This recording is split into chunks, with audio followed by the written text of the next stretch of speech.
Hello everyone, and welcome back to the Heartwell dev streams, the live stream series where I continue to develop this adorable Souls-like action RPG with platforming mechanics and branching narrative. If you find these dev streams interesting or helpful, be sure to subscribe to the YouTube channel and boop that bell button to stay notified. Now, I know it's been a little while since the last Heartwell dev stream. That's because on the stream nights that the previous Heartwell dev stream was supposed to occur, I was busy doing some other stuff IRL that I needed to take care of. But now we're back and we can continue developing the games. In terms of what I've been up to since then for Heartwell, I've been rethinking how I want to do some of the stuff that occurs in the game after the tutorial, to narrow the scope a bit to make it more developable for a single person. Because again, I'm a single person working on this game, and it's important to be able to make sure that's what I can develop can be done realistically by a single person. So that's what I've been doing in the background. In terms of what we'll be working on tonight, again, some more tile sets. We still have when we last left off, of course, we've gotten a lot of this the main dungeon all specced out here. So all that's left to do really is to kind of fill in the blanks here on the left side, as well as a bit in the center, and of course we'll do the same up top, which is, again, I'm glad that we're getting down to the nitty-gritty here, so to speak, in terms of tile set making for this first dungeon. There's also some boss arenas to design, but I think I'll probably leave that for later, because that's don't want to give too much away, so to speak. Anyway, looking at our ideas to the left side. We still have the Corral Hatchery, so that's one thing we need. Train Tavern, we did. Sparring Platforms, we did. We haven't done a Silo Cavern, though. We're going to do that for the top right room. Possibly some sort of locker room. So that gives us some stuff to potentially tile set for. I think, let's start with, I think what we'll do is we'll go from the left up. So this here I imagined as being some kind of locker or storage room. So that the first thing we need is containers. And I know that we have some things here, but that don't really make me think of lockers. Like when I think of lockers, they're a bit taller than that. So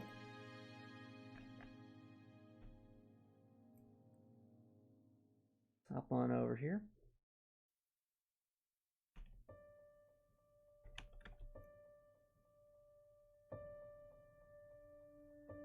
Ready.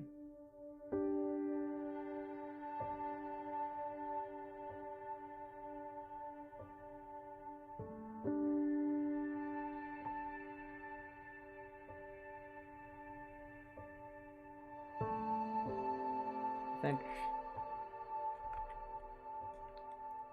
let's span that out a bit.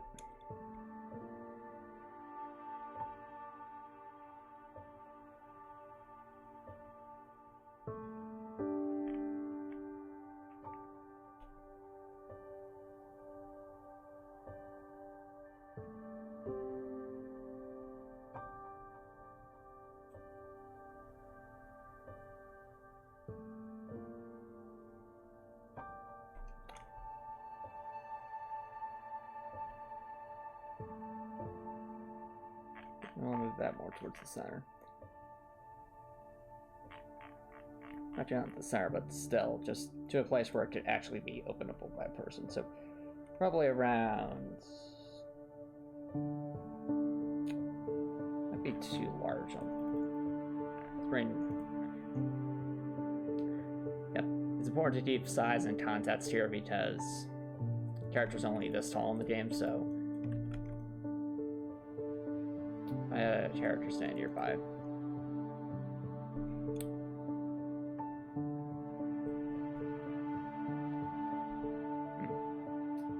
It is a bit tall. Okay.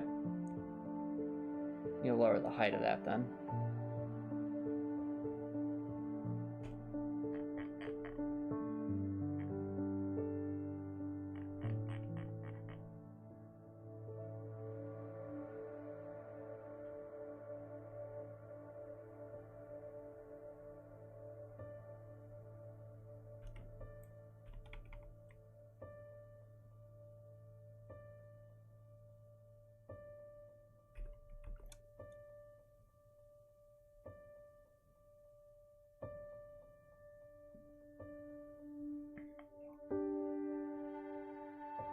Probably a bit more realistic.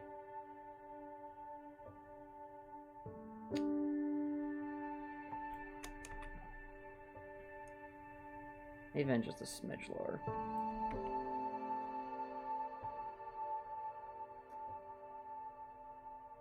Then what we do, these lockers kind of need to be stackable.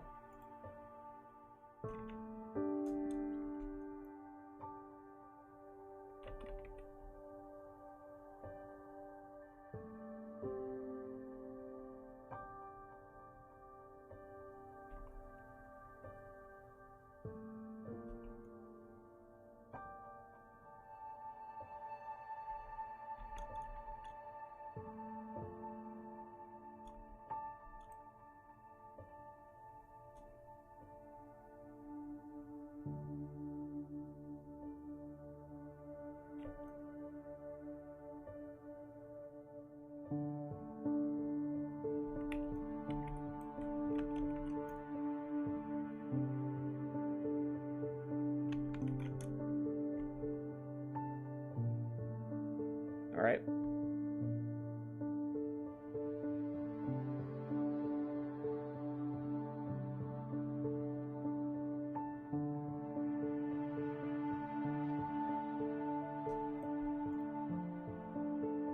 It almost works. It's just kind of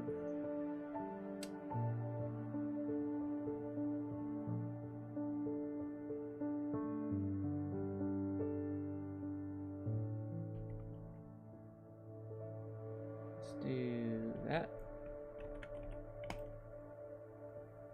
That way it's a bit more like lockers.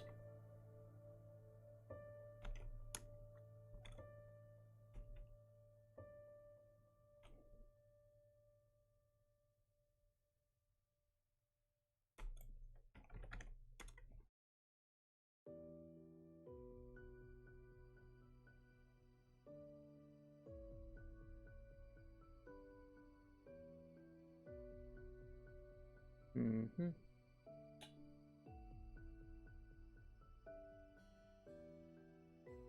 Let's put it a bit short though. Okay.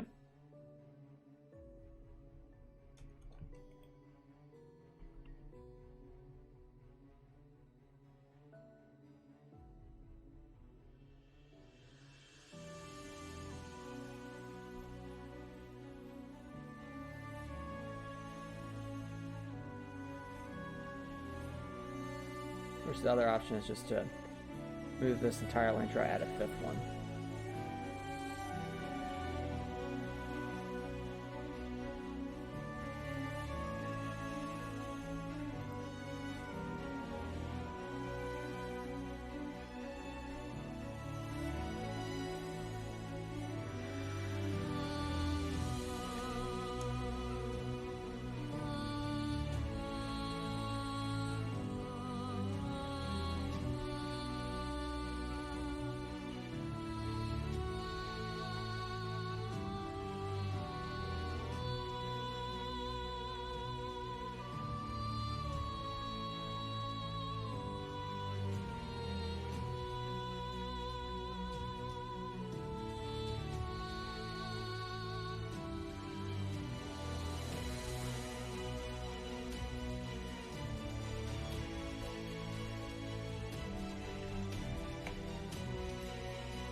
Alright, maybe we could go with like 4 slightly larger lockers and leave it at that.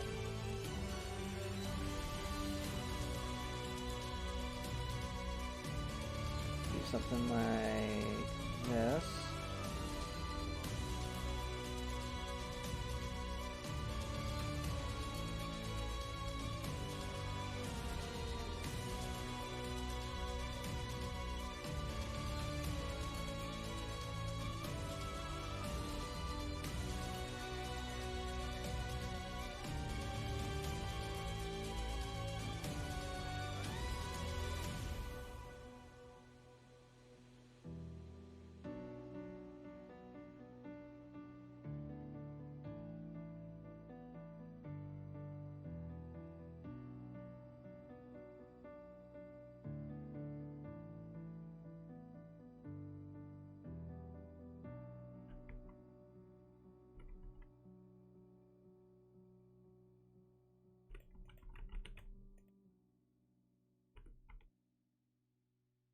Yep, that should work as the base look.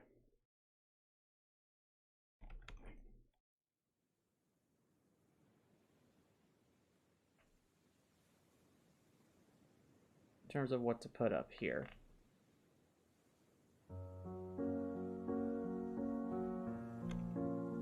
Let's first make sure that this will actually... Okay, yeah, that'll make sense. It's simply a question of getting it to that point.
Something to put there.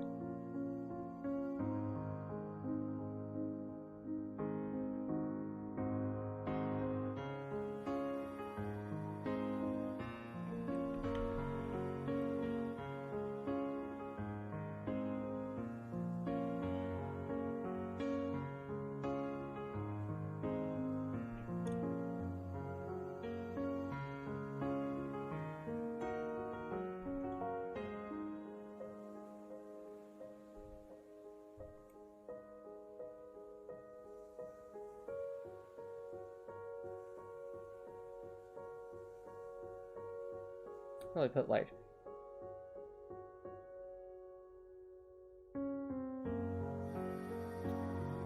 not like this, but upside down actually.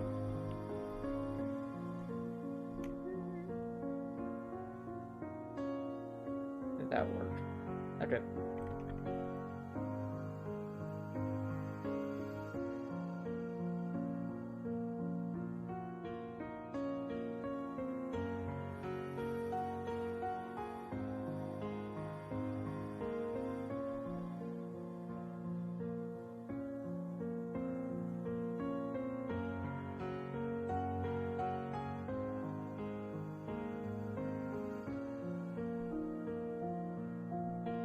Trying to go from there.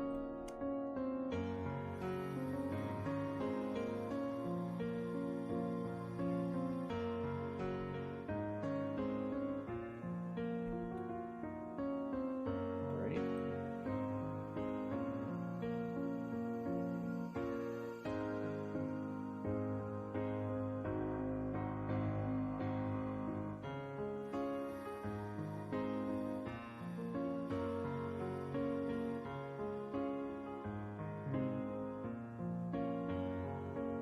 Also just be some kind of like lighting fixture.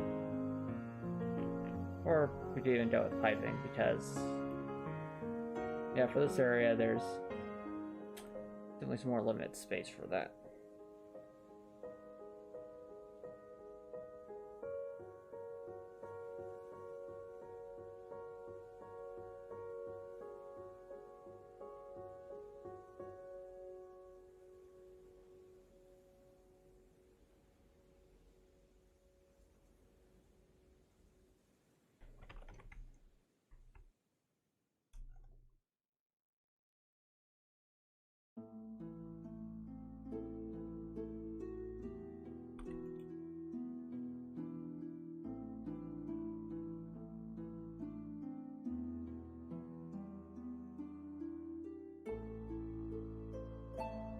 We also have something like this.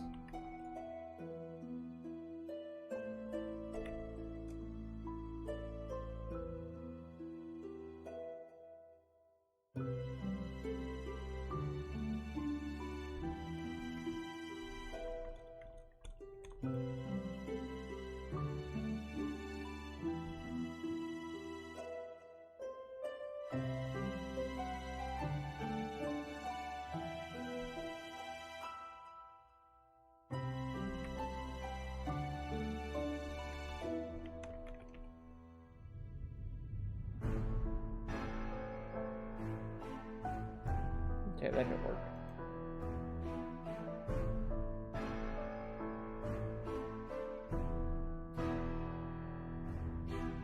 But we're trying to make things more accessible. We might actually want to make these more equidistant from each other.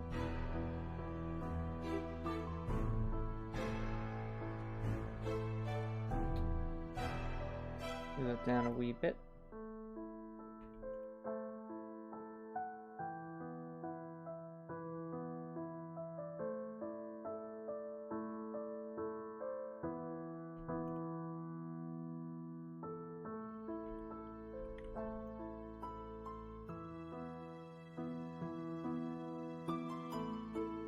Okay, I think that'll work.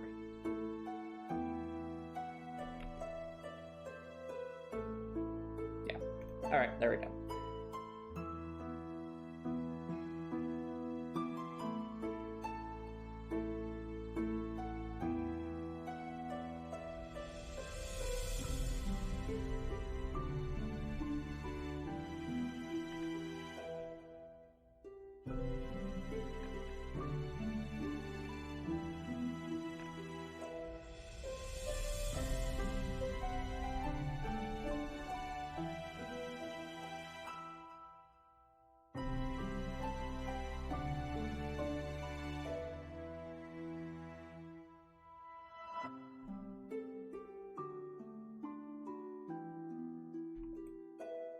A bit lighter since it's at a higher elevation.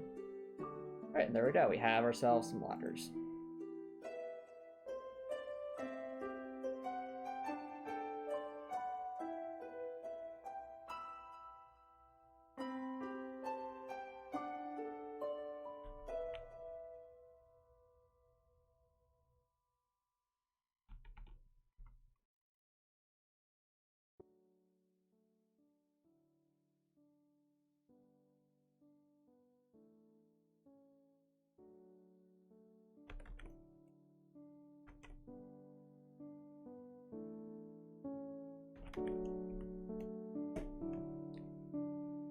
Cool. There we copy.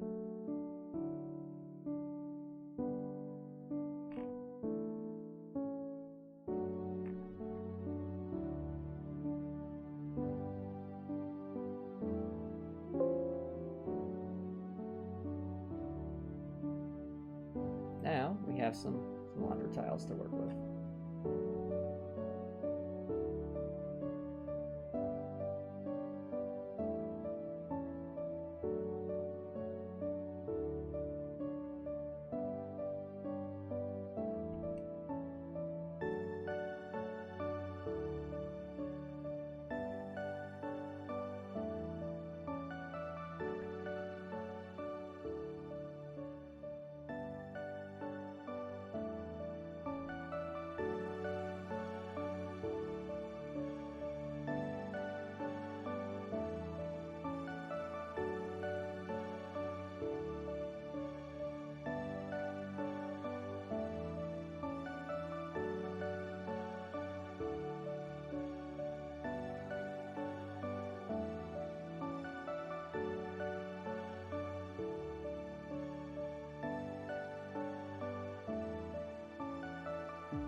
Let's put a door.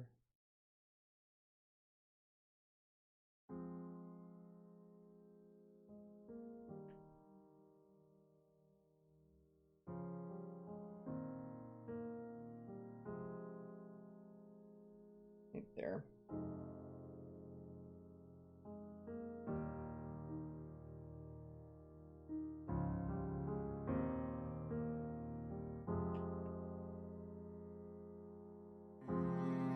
Oh, hey, Raptor, thank you so much for dropping by, dude. How's it going? Yep, it's going well. As you can see right now, we've just drew some locker tile sets. We're making effectively some sort of locker room over here. Then we'll be moving upward to the Cabrattle hatchery, and from there to the silo area. That's what we'll be working on. Oh, nice. You just arrived from your mom's place. Cool. Oh, spend some quality time with the fam. Breckport? Oh, what's that?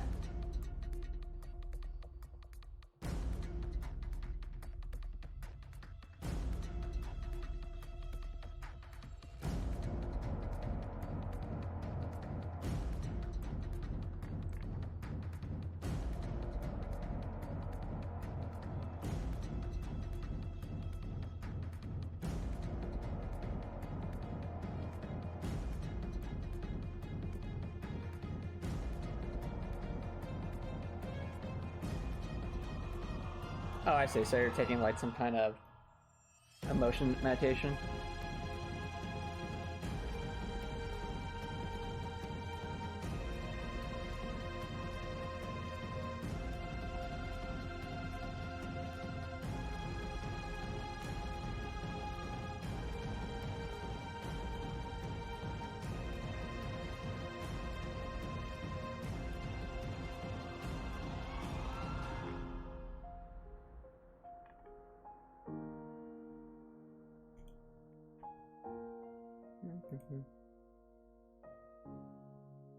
Ah, I see, Rickor, I see. Made sense.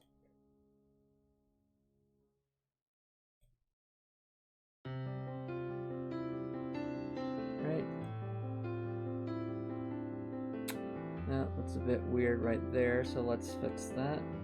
I think I have one that's a bit thinner.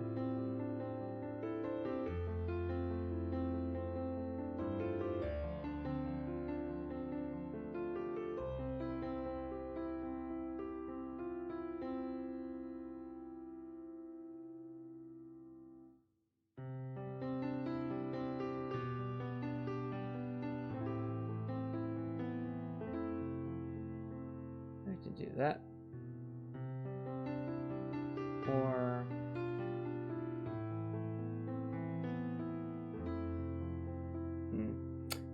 might actually look better if we include just a little the stuff we used in the restrooms on the right side, since those can be reused in different ways. We'll try and break things up a little.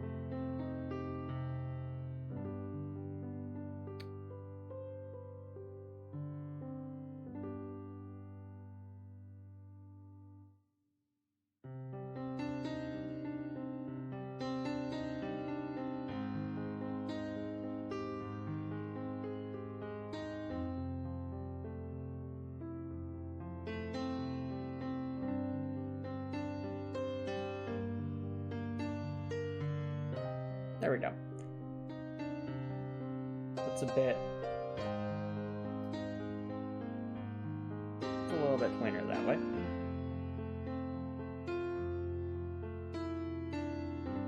So over there we can have our classic sink over here.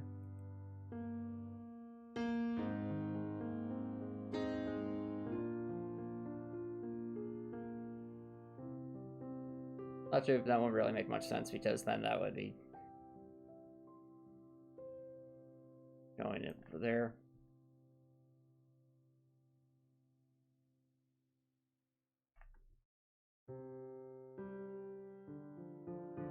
Let's start with this.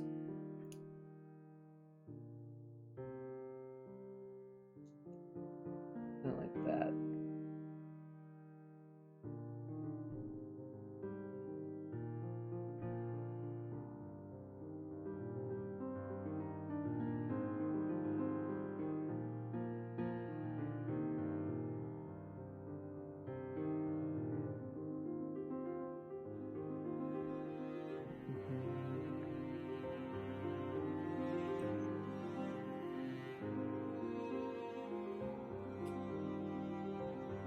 Yeah, Gregor. Now you're basically back. Got any plans for the rest of the night? Out of curiosity.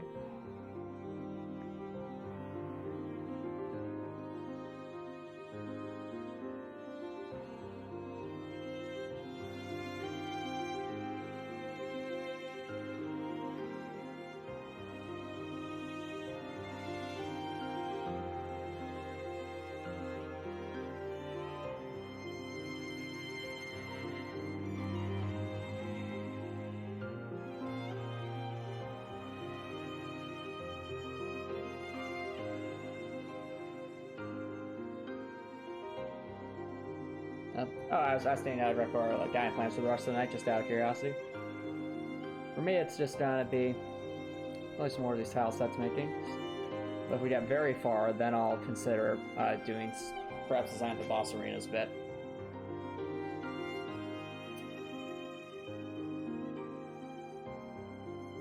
Now that I think about it. We have bathrooms. We have locker room. We don't really have, like, showers or places to wash, though, so... might want to alter these ever so slightly to be more like a shower stalls or something like that. Let's reuse those assets we created before. Hello, Copperhead. Thanks for dropping by, dude. How's it going? My question is, what are your plans for the rest of the night, Redcord? I'm just curious.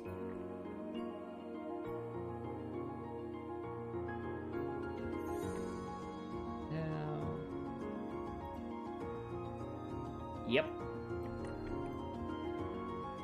So what I think we do is we use the same stall sort of layout we had here.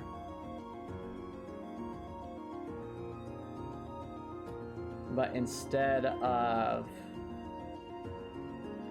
oh, I actually think the one on the left's going to look the same anyway. Well, yeah, it will.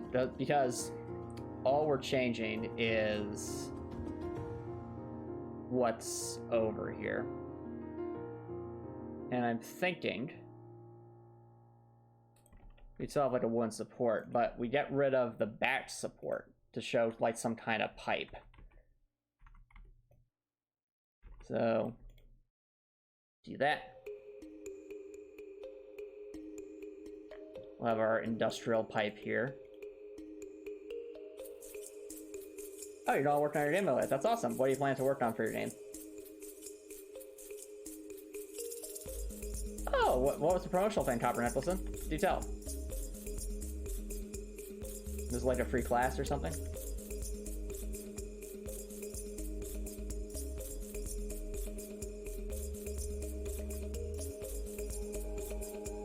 I think if we do it like...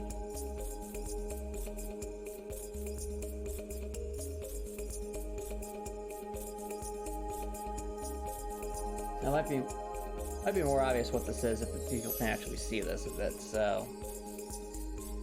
do that over there. That there. Did the door hit that? It might. Hold on. Yeah, it would. Okay. Alright, new plan. Just... get rid of this support here entirely, because we need to be able to see more of what's actually in there. Make it clear that this is a shower stall, not a bathroom stall. I think you need to start playing the intro cutscenes. Ooh, great, Redcord! That'll allow Brian to be a lot of fun. Because I just can't think of a good way to make it convey the message I wanted to convey without being how's that, Redcord? Like, where do you think you're getting stuck at?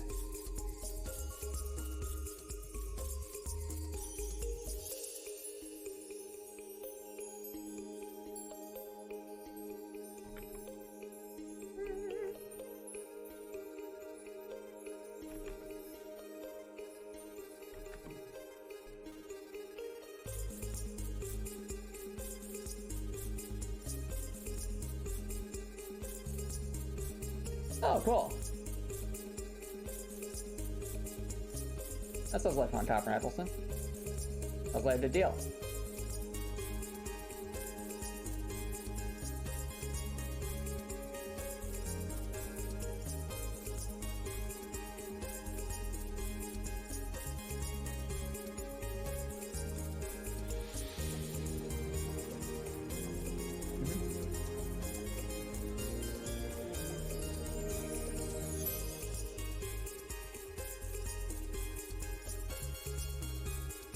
Okay. Alright then, Dreadcorp, so I guess you've explained it really well there, so where's the problem?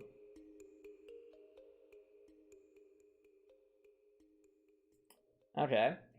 So what's your current thought process then? So like where are you getting hung up? I feel like you could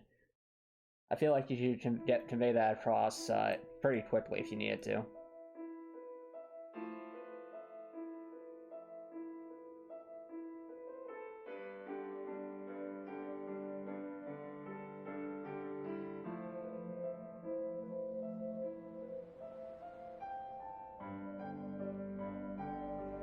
Okay.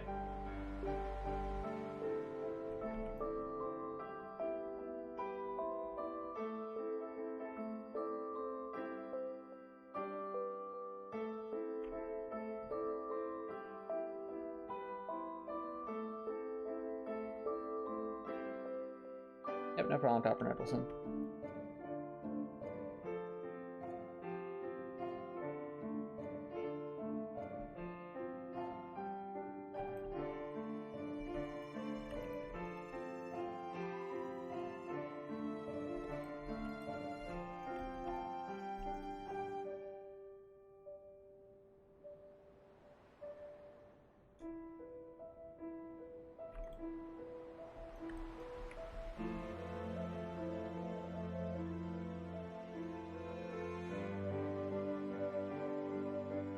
Okay.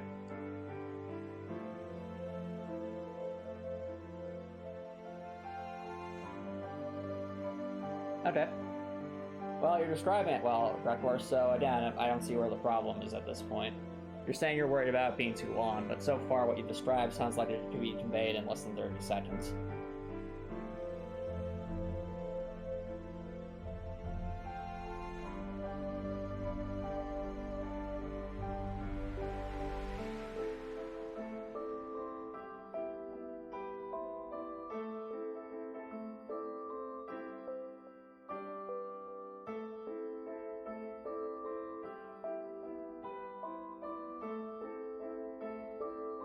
Well, Draktor, that's when you would submit to other people, say, hey, what do you think of this? This has looked good, something like that, and get some feedback. But you gotta make something before... Yeah, but let me put it this way. You have to have a rough draft before you can get peer-reviewed. Does that make sense?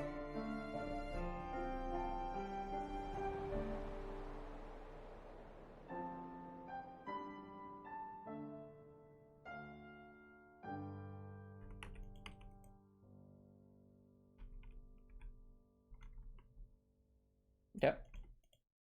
So, how about you make a rough draft of your idea and see where it takes you.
Alright, well then how about this, Brekor? Figure out which one's going to take less time, and ask for feedback. And alternatively, you could just do like what's known as an extremely rough sketch. What that basically means is you don't actually draw anything in super detail. You just like use like little shapes to represent things, kind of like walking on a stage diagram. So it might be something like, okay, here's my character, this is represented by an X. Here's my background, this is represented by just a rectangle with hashes and so on and so forth.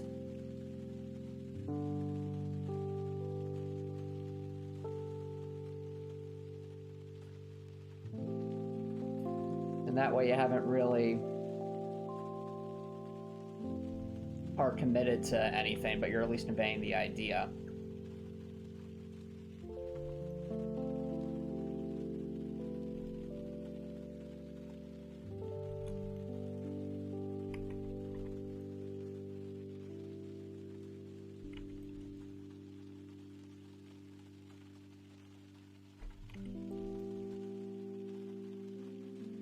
Alright, sounds good, Darkcore. So yeah, do that. Because ultimately, you need to also take into account what your limits are as a creator. I know for me, I'm not the best at like really detailed artwork, especially if it's like human drawings. So let's just say like the character portraits I've done of Dorothy and some of the other characters in Heartwell are about kind of my limit in terms of what I can do so far in terms of drawing humans.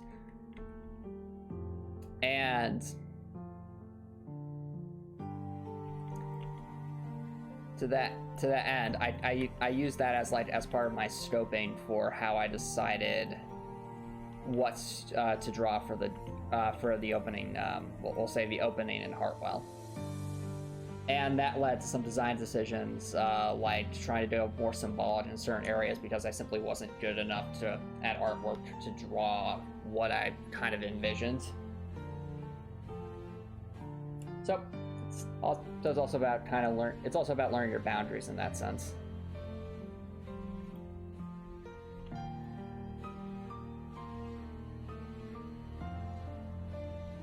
Okay.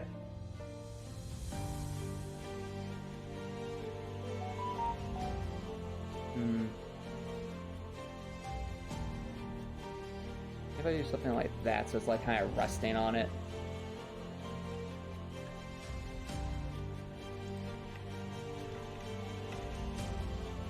Move that down.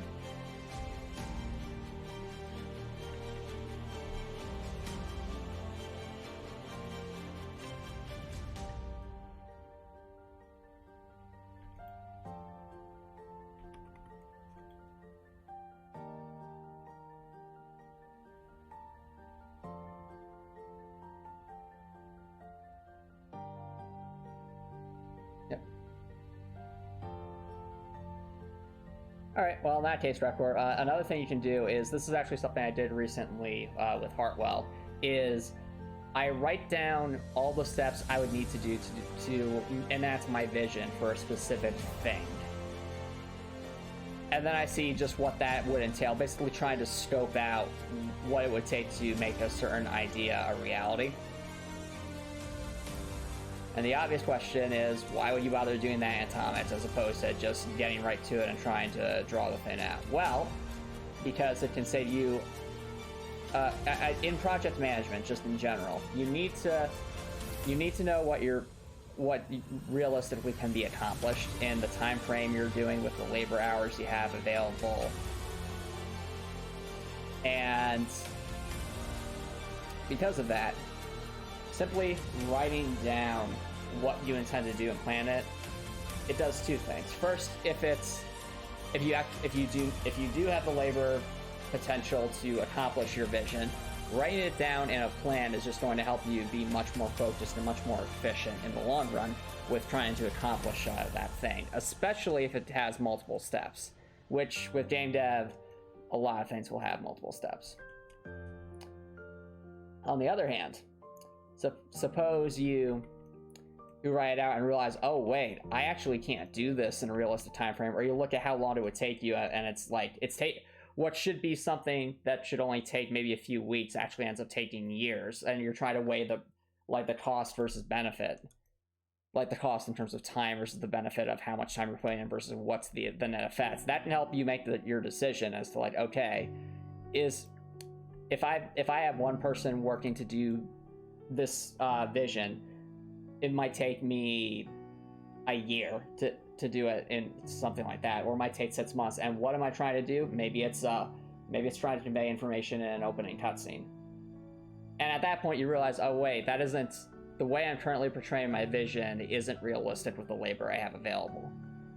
So because of that, then you have to brainstorm different ways you could accomplish the same thing, but in a way that's easier, would require less labor. So I'll use one of Heartwell's things as an example. In the Heartwell opening, I had this vision of showcasing these giant monsters, shall we say, and kind of having them be like all shadowy in the background. You can only see their eyes and their silhouettes, and make it very, very ominous. However, the thing is, like, just I got that idea from like some of the older, we'll say, openings to RPGs I've seen where they do something like that. I mean, even one of my favorite games of all time, Shining Force, in their opening, they show some of the enemy types you'll actually face much later in the game, like really, really early in like this really picturesque like hellscape, and their shadows are there in the background with fire all around them. It's really, really intimidating, and also sets the stage for facing those enemies in the future. However, I recognize that to get the kind of quality of drawing those silhouettes, I would probably have to spend maybe 6 to 8 months doing nothing but drawing and refining those different shapes, because again, I'm not that good of like, I can do structures just okay, as you can see here, but once I start getting into more human characters or things that are more like creature-like, that's where I start to have some trouble, shall we say. Well, and that's the thing, Rekord. You don't really know how much you're biting off unless you really write it down and really take a hard look at what your vision's going to take. If you're not doing that, you're wasting your time. So you need to look at the sandwich before you can try to eat it, shall we say? Because after all, if the sandwich is too big, you might not finish it. But at the same time, if you take off only bits and pieces of your sandwich, you're going to be disappointed as well. You might still be hungry. So it's trying to find that right balance of how much sandwich pitch can I really stomach here, or without getting rid of the overall idea of the sandwich. Anyway, I hope that helps, Rekord. I think I want that to be darker down there.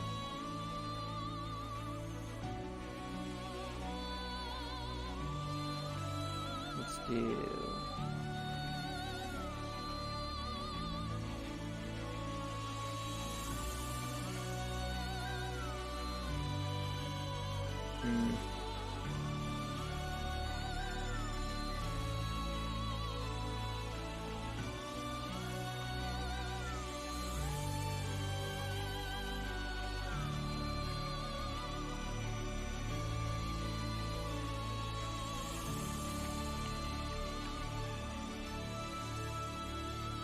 I keep reminding myself we're trying to make this lean over here.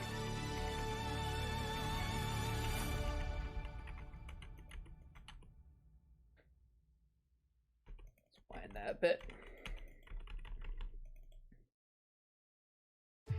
Okay, I think that conveys...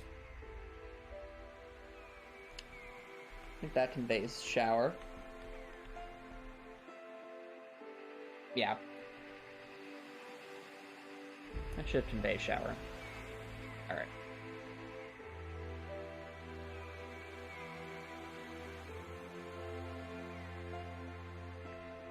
We'll also want one that's more to vertically oriented, so where's that? There it is.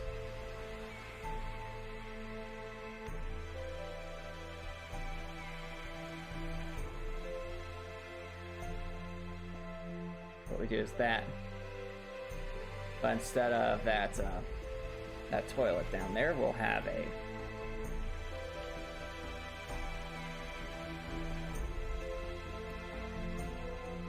just to send this down.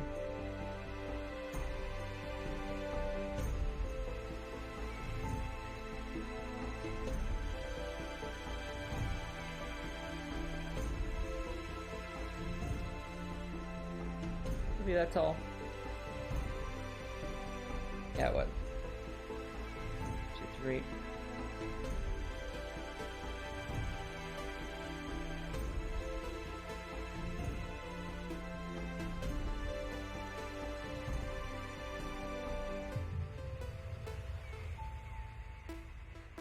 But yeah, but going back to my example, once I realized that it would take well over 6 months just to draw something that's the player's only going to see for like maybe 5 to 15 seconds, depending on how long it takes them to read the test and then move on. That's not worth the time invested. So I brainstormed different ideas on how to portray that same idea I was trying to convey, but in a way that I could draw, and I ended up coming with a more symbolic approach. where instead of drawing all these beasts in the background, I instead drew the insignias of two important factions, shall we say, on some flags, and each of those flags are stained with are stained with blood. And then when I brained up the beasts, I had the silhouette of a mouth, like with very, very sharp jaws coming in, as though all around the flags, as though to consume them. And for me, that was compared to the idea that would have taken 6 months, been really cool, but still taken 6 months. The new idea only took maybe like a week or less, but then much more realistic for me to draw, but still conveys the same point.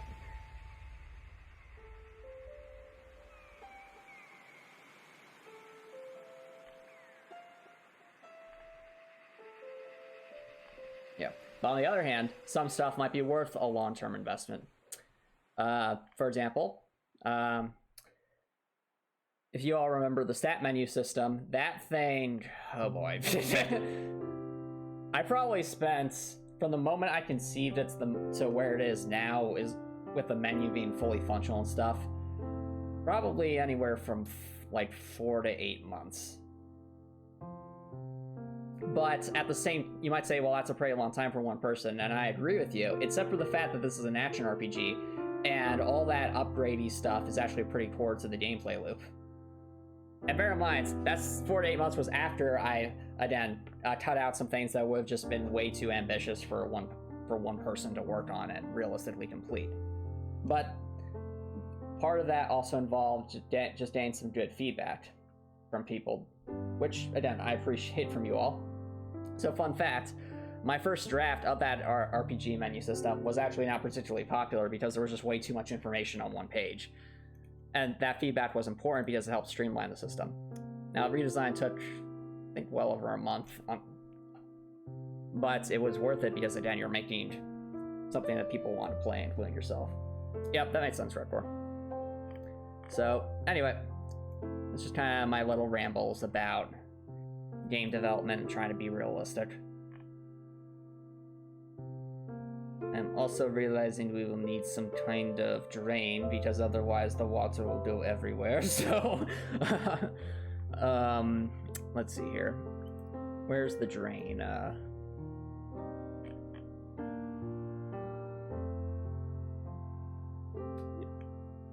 It's more like a side thing. Oh, that'll work.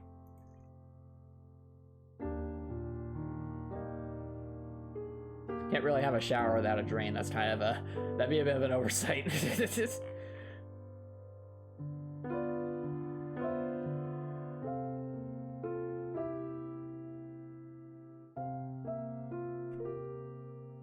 Well, hold on, Rekor. I wouldn't sell yourself short just like that, because I mean, think of it this way. Super Mario, like most of the Super Mario Brothers games, have 8 worlds, I'll say in air quotes. And those worlds, of course, have their self-contained levels, but level to level, there isn't a significant difference in art assets. A lot of the tiles are very similar, with only the occasional prop or two that seems to be different. So, if you structure it like that, with each world having like its own unique flair, but, you know, reusing a lot of stuff over and over again where it made sense to, and only having like asset or specific pieces where it made sense to, then that's a lot more realistic, even for one person. I mean, we looked at Heartwell. Sure, there's a lot of specific accents here because I want to add some details. But if you look at the overwhelming majority of this dungeon, like if you remove all the fancy stuff, you know what you're left with? You're left with a bunch of brick walls and floors and stone floors. Like the overwhelming majority of the dungeon is the same basic tile set. It just has a lot of little nice details here to make it feel more lived in.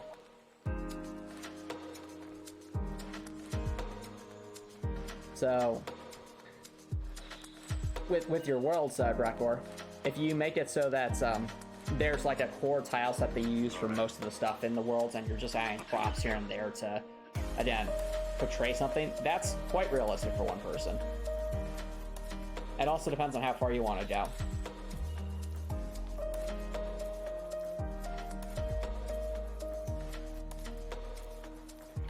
on the other hand, if drawing all these props, even that's exhausting, again,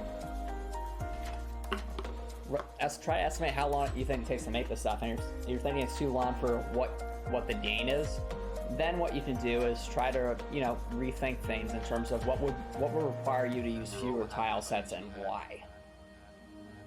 And that can help structure your thoughts. You think of the Portal games, a lot of the Portal games are just blank, are just the same tiled floor and the same white tiled, then black tiled walls. Very much alike. With only occasional, differences for like back areas and things like that. But they use that to make a ton of levels. So then, really depends on what your scope is. Remember all the happy times we had? Okay. Alright, we need the side here. Okay.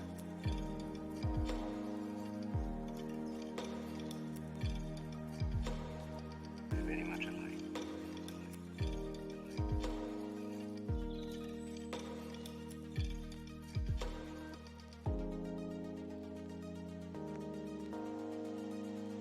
All right. I'll tell you the truth.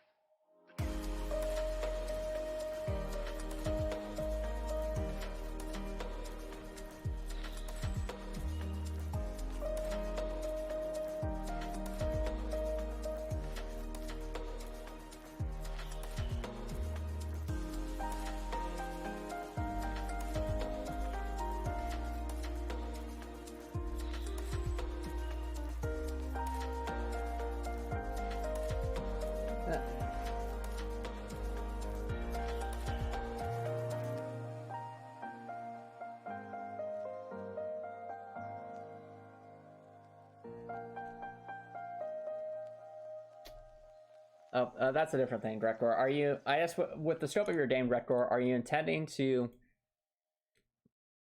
is the plan to release it commercially, or is it more so just a for fun thing to share?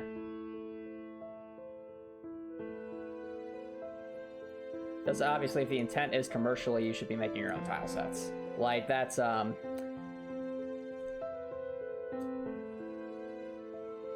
mean, that's something that's brought up a lot with developers who use like RPG Maker and stuff, is that if you just use the stock tile sets, people have seen it over and over and over again.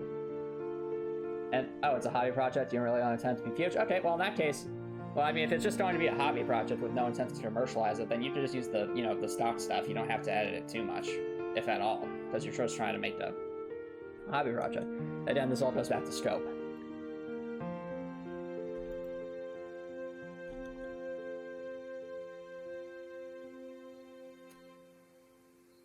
But as I was saying, you don't want to, if you are trying to make a game commercially, you really want to make your own stuff, if you can. It's not that I have anything against stock tile sets. It's more so that, realistically speaking, when everyone's using the same stock stuff, it's you don't stand out as much, and you might be starting your game off on the wrong foot there, because it's like, okay, we've all seen this same specific wall, this same character portrait and stuff, because everyone can go buy it. So it doesn't really stand out. And as a developer, you generally want your game to catch people's attention if you can.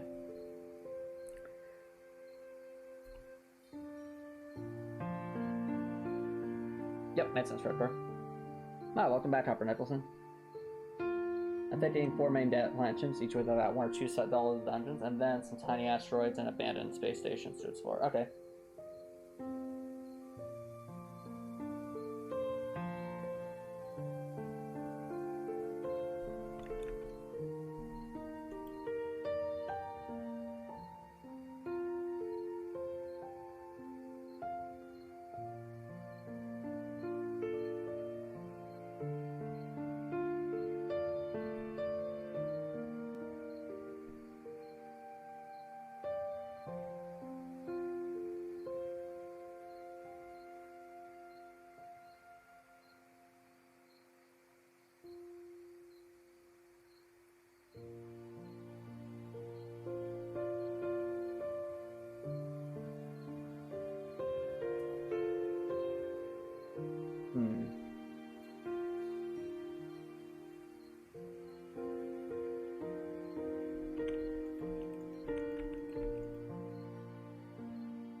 there we go.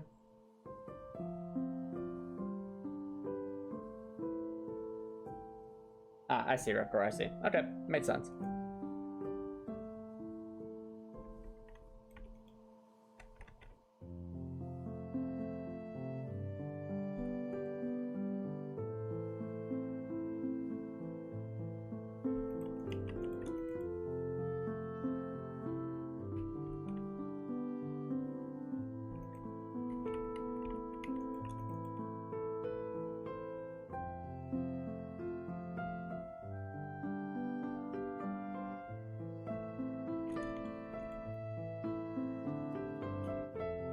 Trying to make the shower head look right with this limited space is kind of tricky.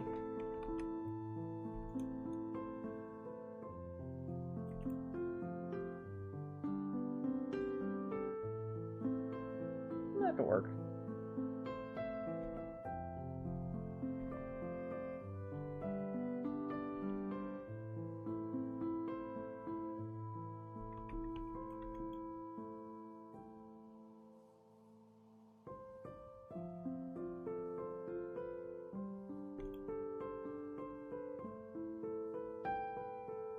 Well, actually, it's weird because it's like I know what I'm trying to convey here. It's just really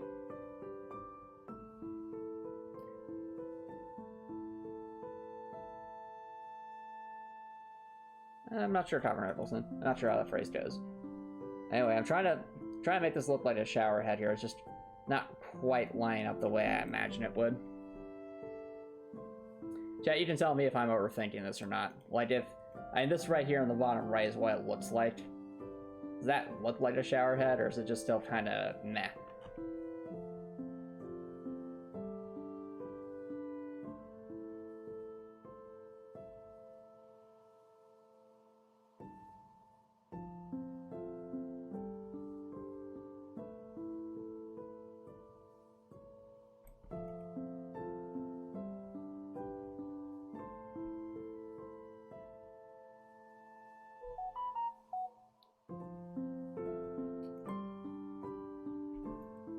I have to do something like that.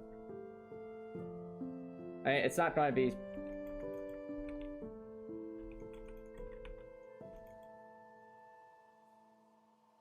Actually, that might work.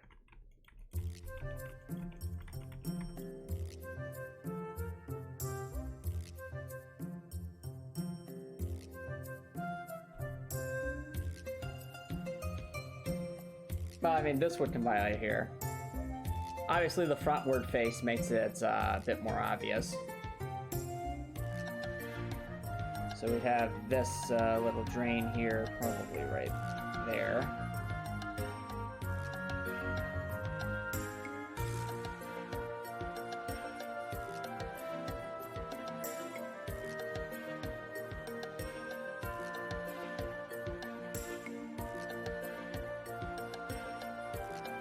I actually want to widen that because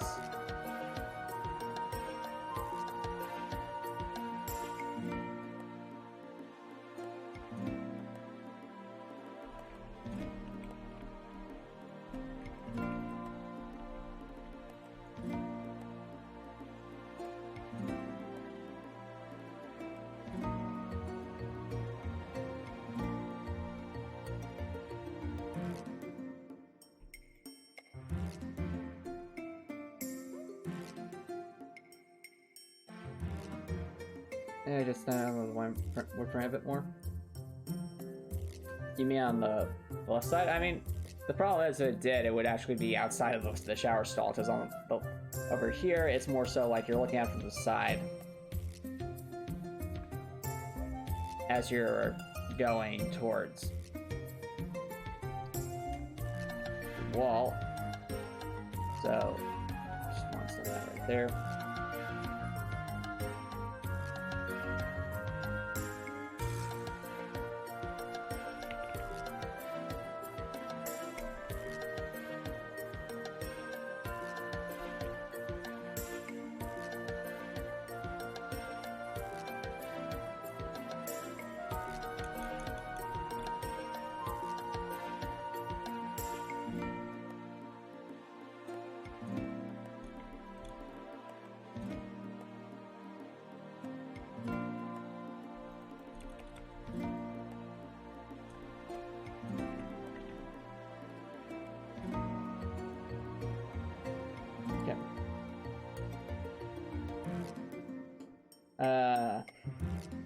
Bathtubs.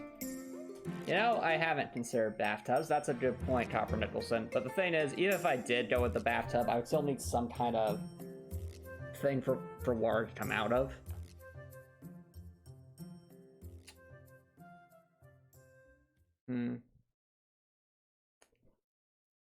This got me thinking, though. Well, let's at least see how it looks before I commit myself one way or the other. So, save copy.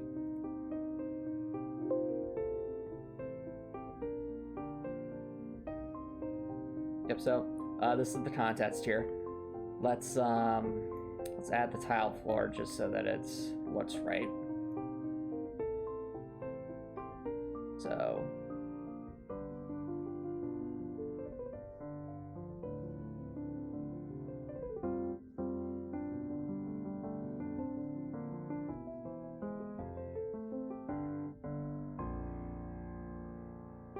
boom, tile floor. Yep. So...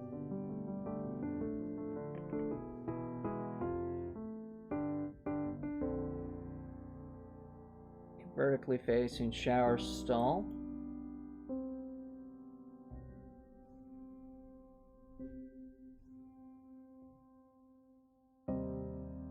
Realizing we need details. So we'll actually put this here. I'll show present wall here. Details 1.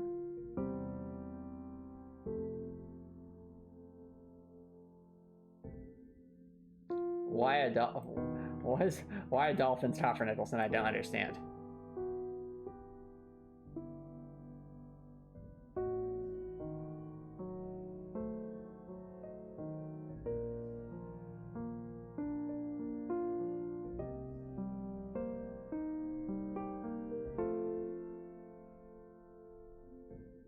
Alright, that is what a shower stall might look like. What's that record? This is kind of what it would look like vertically. It looks a bit weird vertically.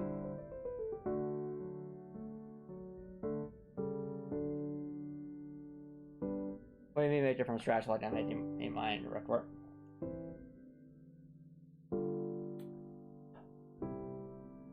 You know what I think it is? Not so much the way this shower head looks, because I think the shower head is still properly conveyed. It's just the fact that the pipe, I think, is too far off center. Like because here, you know, as the pipe seems, it's just a bit lower. And that helps make it, at least in my view, a bit more, makes sense a bit more visually. So, that's a relatively easy remedy.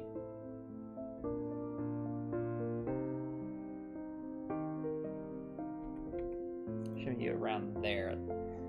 Should make it look a smidge better. Not like that.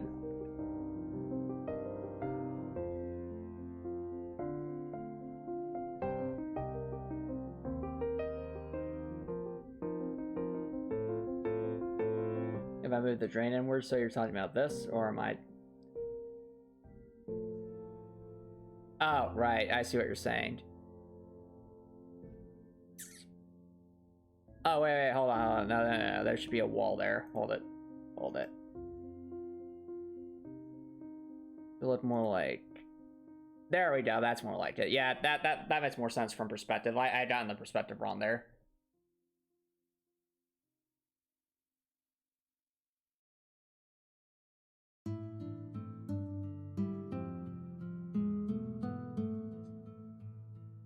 But you're right. I do think I think the drain should be moved still a smidge upwards, so it's kind of more centered in the quote-unquote stall.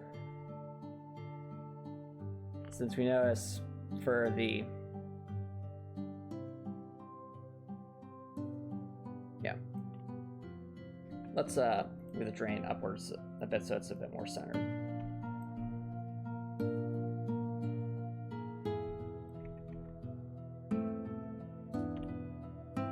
Something like that.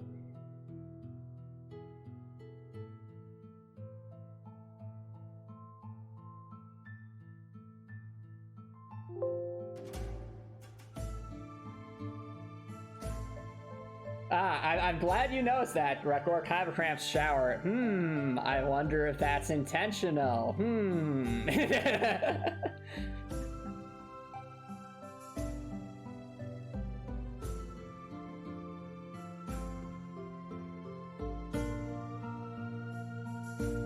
Yep, I agree. Thanks for the advice, Rekor. Or I should say thanks for the feedback, Rekor. Let's also add some more pipes. So ultimately we need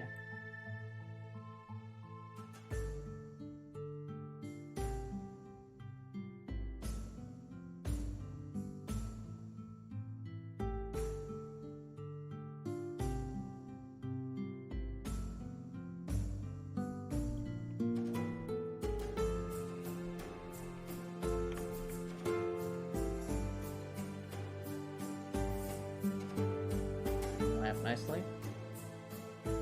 You.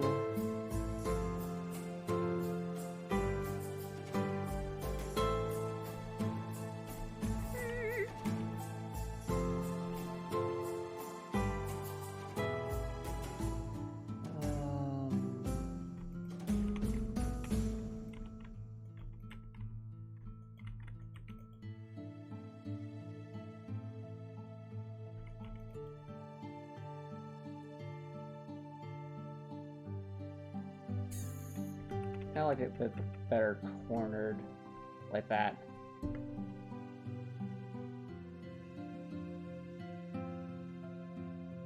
Huh. What's up, Rekor?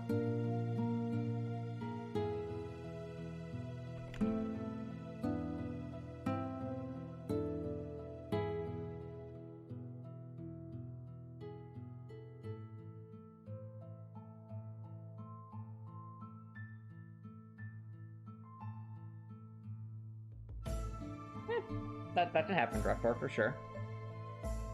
Nothing wrong with that. Just as revising it, you know, an essay will likely take many revisions before it's ready. Same with a book. That's perfectly fine.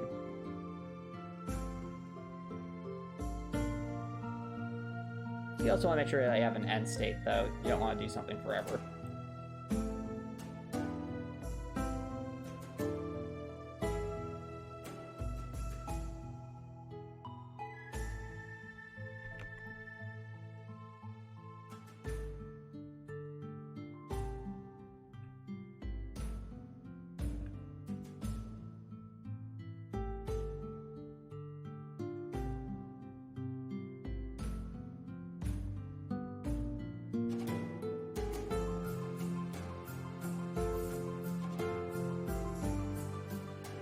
Okay, makes sense, Rekor. Yeah.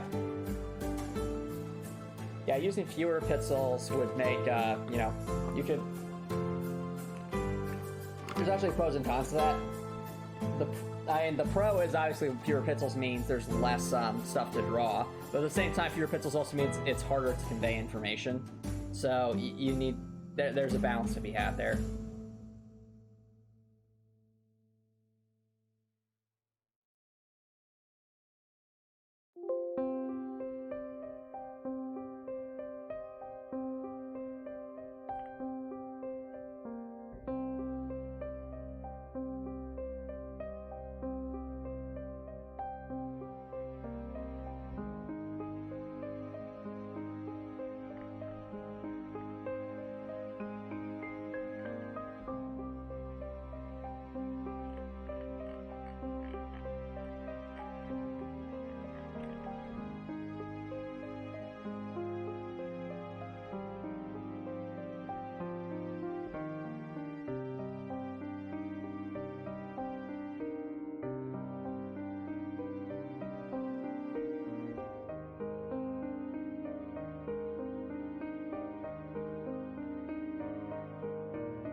particularly Copper Nicholson, but if you're hungry for that, by all means, go for it, dude.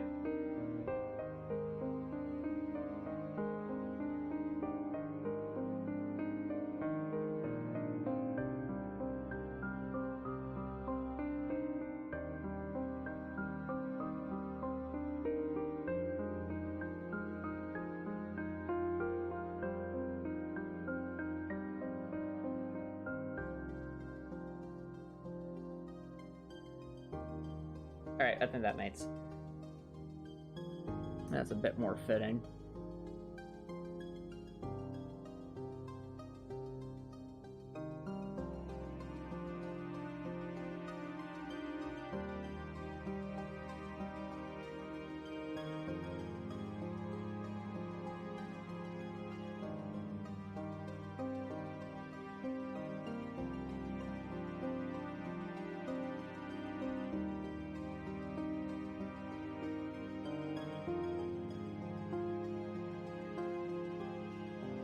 Alrighty. Let's do some more stuff with the lockers. Boop. And boop. And ladies and gentlemen. The sunk cost policy.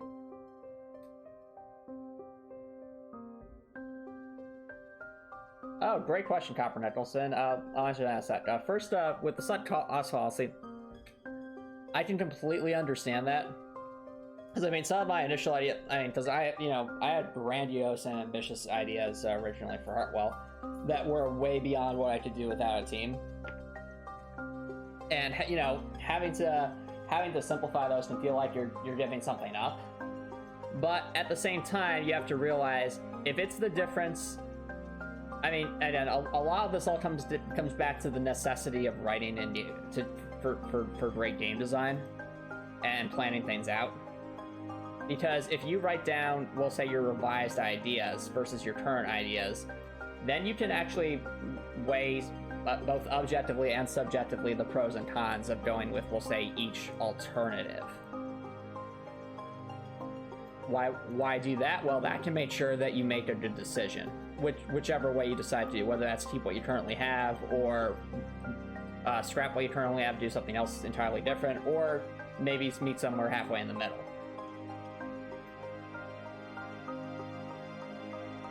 Exactly, and that's the thing. If it's the different, like, if removing some of the potential content to make the game more developable will actually mean that the game will get, finished as opposed to never finished, that's a worthy trade-off. Because it's the difference between the player having something to play and the player having nothing to play.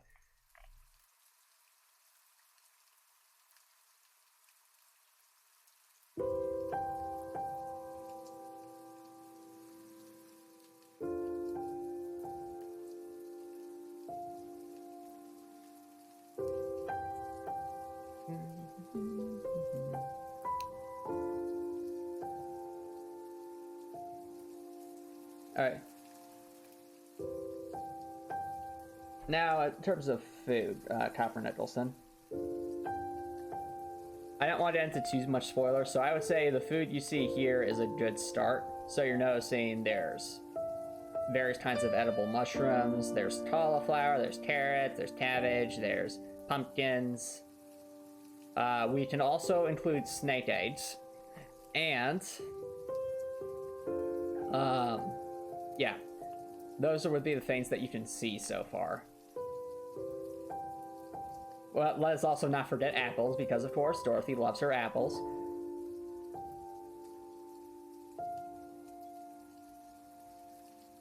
And I think I would say so far with what you as viewers have available to see at the moment, that would best represent the game at the moment.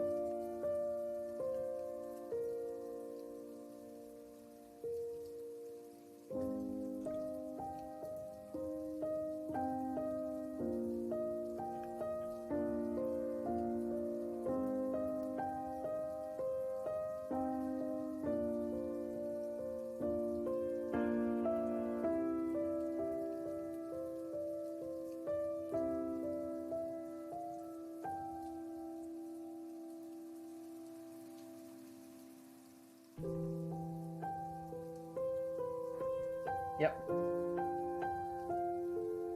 I have no idea what that is, Copper Nicholson.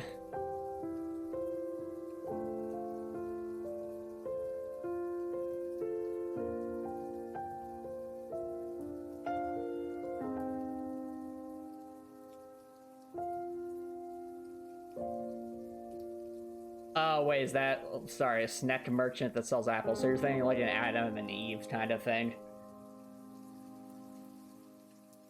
Or it's like the snack is tempting them with the apple from the fruit of knowledge. I'm sorry. The fruit from the tree of knowledge. Sorry.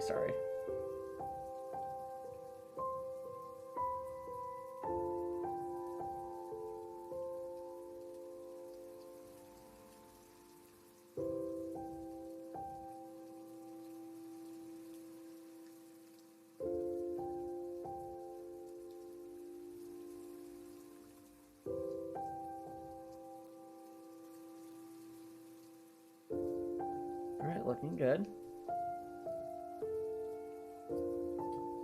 And boom, ladies and gentlemen, just like that. Well, almost. Just spruce that up a bit.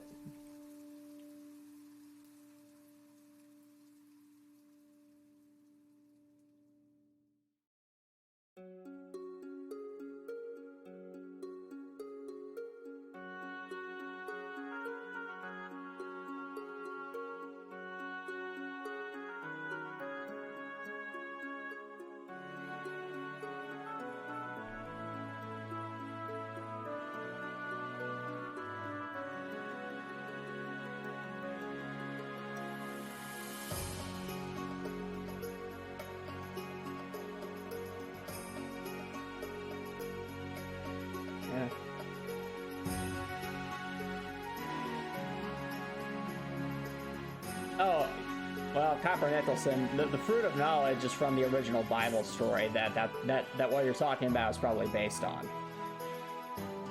Like, the apple of Eden is literally based off of the fruit of knowledge from the Garden of Eden in the Bible. But anyway, as I was saying, ladies and gentlemen, we have Locker Room. Ta-da!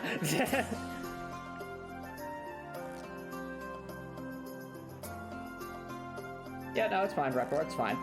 But also, don't weigh it in your mind, write it down, dude. Like, physically writing it down will help.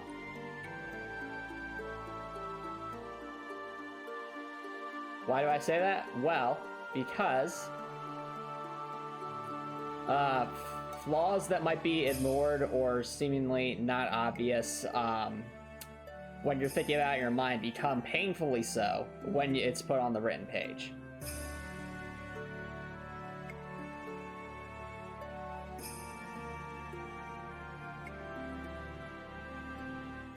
That's why it's so important to write out your ideas. It definitely helped give you some perspective.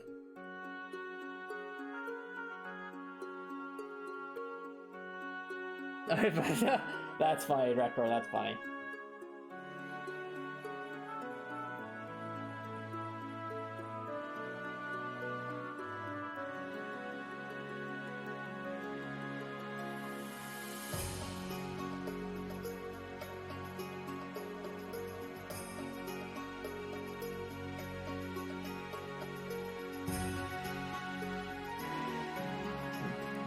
Oh, Axe body spray? It exists.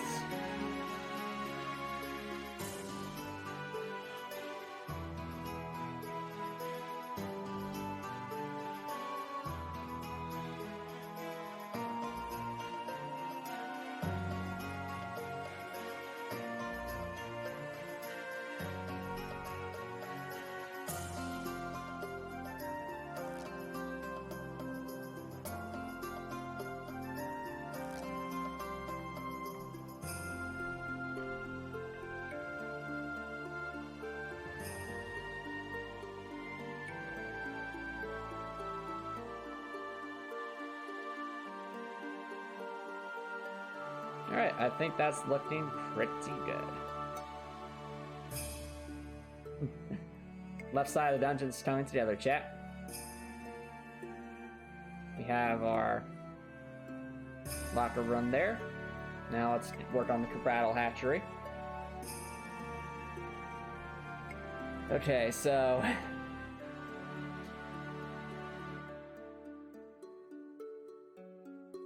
or I should say the Cobra hatchery.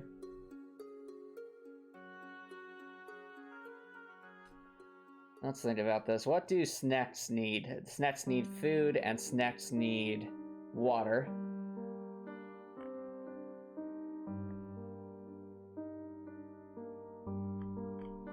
Let's give them a floor first.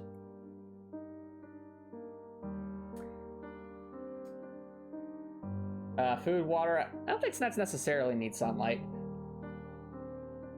But you're right that it might be a good idea just to have... Well, actually, no, we have snacks all over the place, so that's probably... The light's probably not completely necessary. Any heat? True. That very true, Cool2. Oh, great idea. Also, hey, Cool2, thanks for dropping by. How's it going? Welcome, welcome. Yeah, you guys are right. Some kind of UV bulb would probably make sense. Or, well, actually, maybe not a UV bulb based off of what we were going on with the whole aesthetic here, but definitely some kind of heat source. I definitely agree with that. And I think I know the perfect heat source, since it kind of fits with, like, the lore of this dungeon. So think of it this way, chat. If the snets are going to be crawling all over the place, we don't want it to be something that they could easily break or rupture. At the same time, we also want to use stuff that would naturally be warm. So, source, I own a... Oh, you actually own a snake. Interesting, Cool2. Interesting. So, what I'm thinking, chat, is because you notice how we have pipes running through a lot of these rooms? What if we just had, like, some lawn pipes that are intended to be, like, you know, the hot water just running across the floor of this room? So that way, the snacks would naturally migrate towards the hot water pipes because they're cold-blooded creatures. The perfect heat sources are things that Dorothy's heart. That's a cute sentiment, but I don't think that's what we're implying here. So what I'm thinking is if we actually just have pipes running along the bottom of here, that would actually make some degree of sense.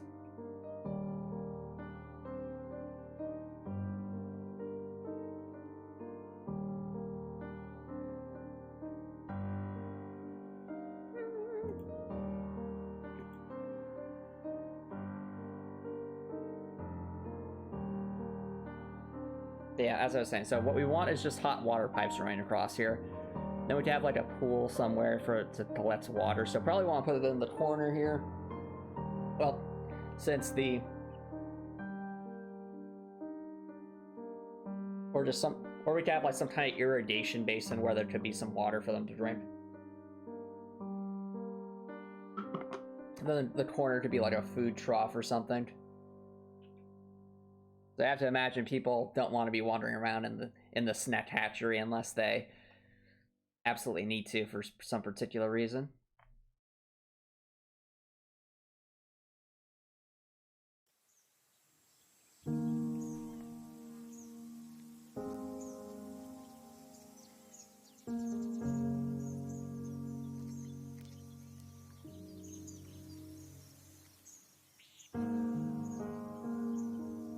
Anyway, so let's see.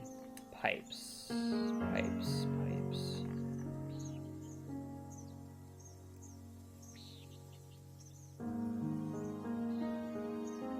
I think we'll want some relatively thin pipes, so something like that.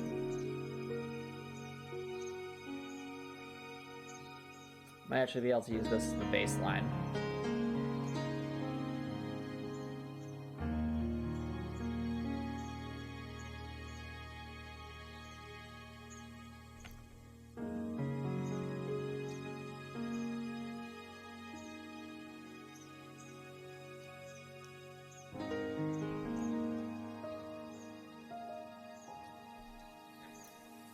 Now, since no pipe is going to be like as long as a run like that, we're going to want to make sure that there's little indentations here and there, so it's so that it is shown that these are indeed connected pipes. Something like that.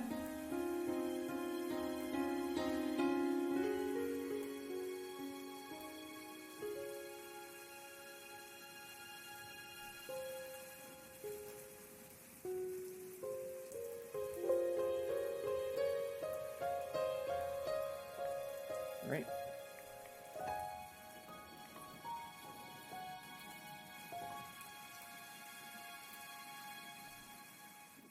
First things first, we'll want, I think what we do is, yes. There, well.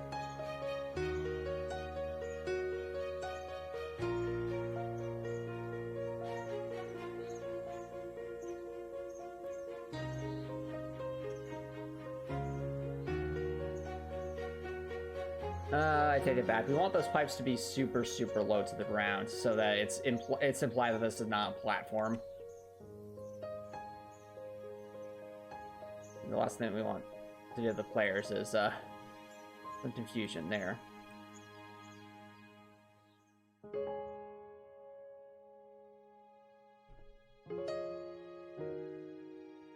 So especially a lot like this gives the snacks the ability to move between the hot and cold as they see fit. Like I was saying, we need a version that's closer to the ground.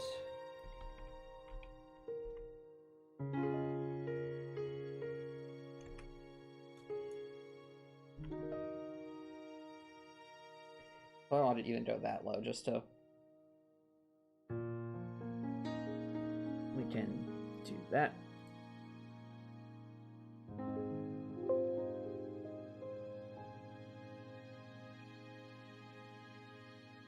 Alrighty. And... Boop, boop. Okay. So it's very apparent that it's actually on the ground.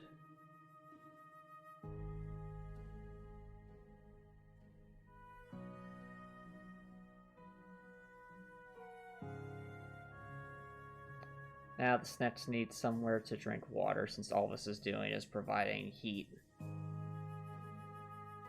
I think we could do like a shower head thing over here, and a food thingy over here.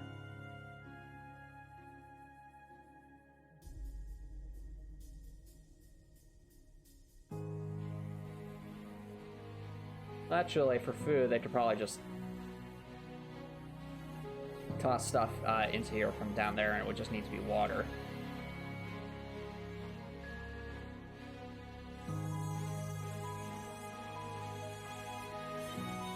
Yeah.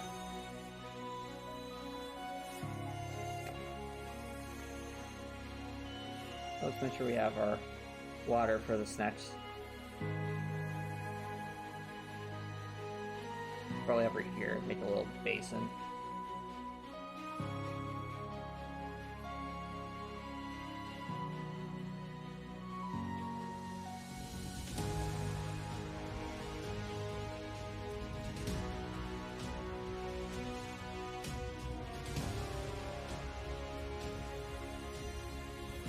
Or actually, cool too if you're here, how do you give water to a snake? Is it like that little hamster cage thing where it's like a little drip? I think drawing something like that might actually be kind of adorable. So okay, let's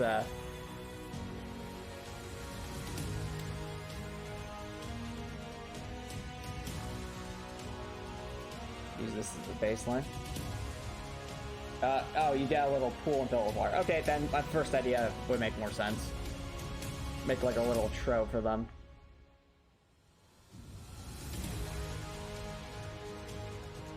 Use this as the base.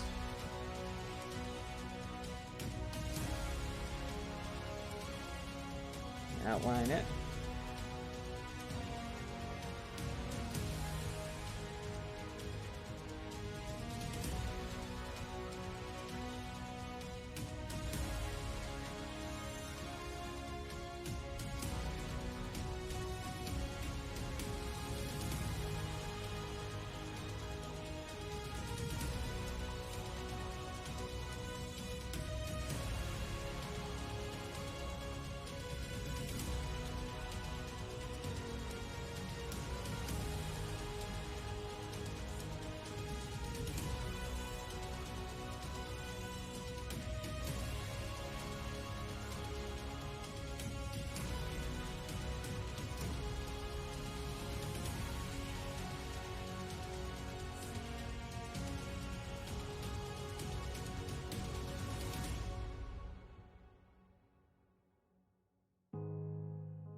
I actually want to end up doing with like some kind of bowl or something, so it makes sense that Dorothy doesn't splash the water when she walks over it.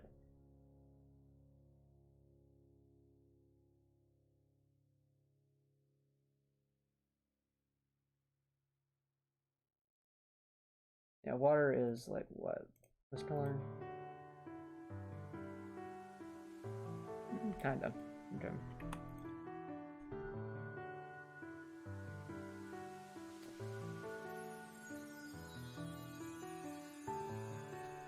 I guess what we should do is we should put a little gradient over it. So, details. Let's make it obviously big enough for the snacks to crawl through, but small enough for the player not to crawl through.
Well, that's you know, that's called revising, Gregor.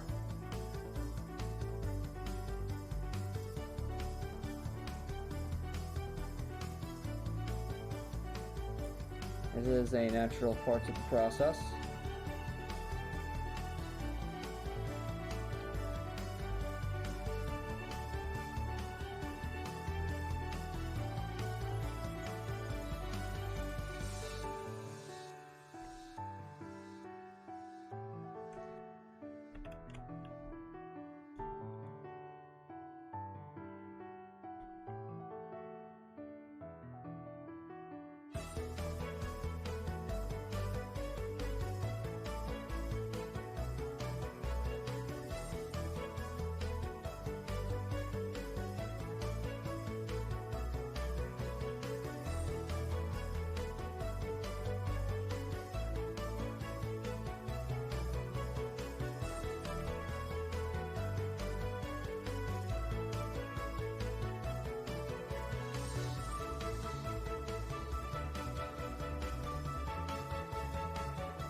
Yeah.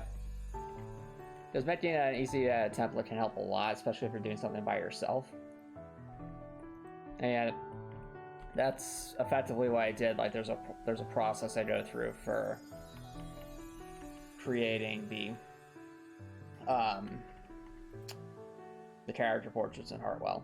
It's designed specifically in a way so that it allows for a rapid creation of future character portraits.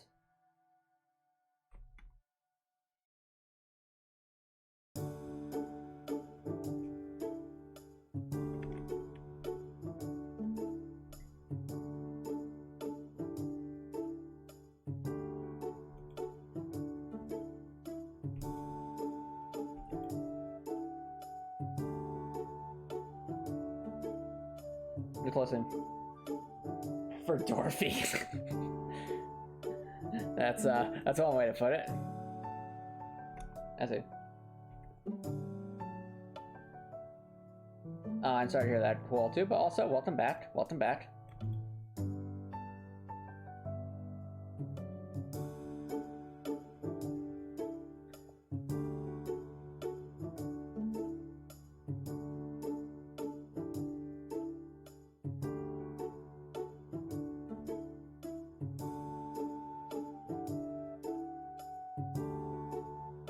Anyway, as you can see, what I've done is I have went and created basically a water trough with some dividers so that a human cannot step in this water, but a snack would be able to slither between these bars to get to said water.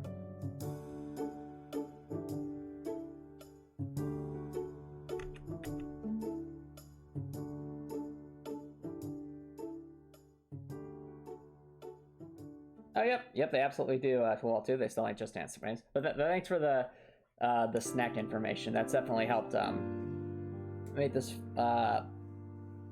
this section, developing this part, feel a bit more realistic. Let me just. I do need a shower head though to actually put said water into there. So let's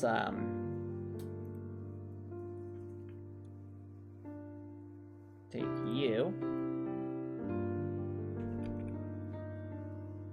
Use you. We can. I might want one that's just a smidge closer.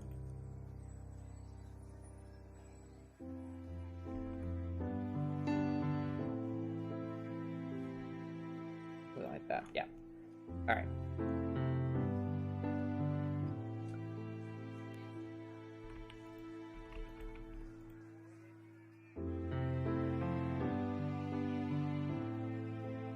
Surprise snack attack. Very salty in a way. What's this about surprise snake attack?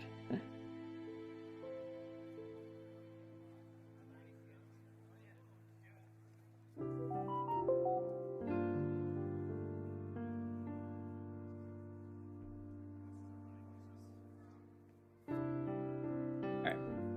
Put the trowel there. Put the trowel there. Put the trowel there. And so there's multiple areas for the snacks to get water. Let's grab this little thing.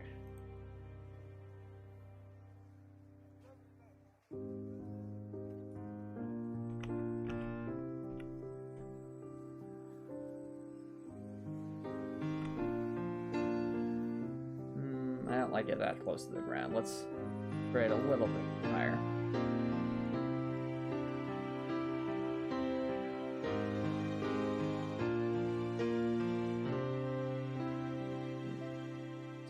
Can't.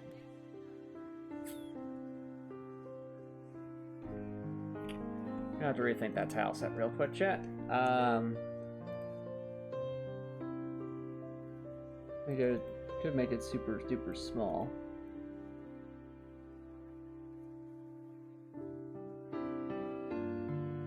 Something like that.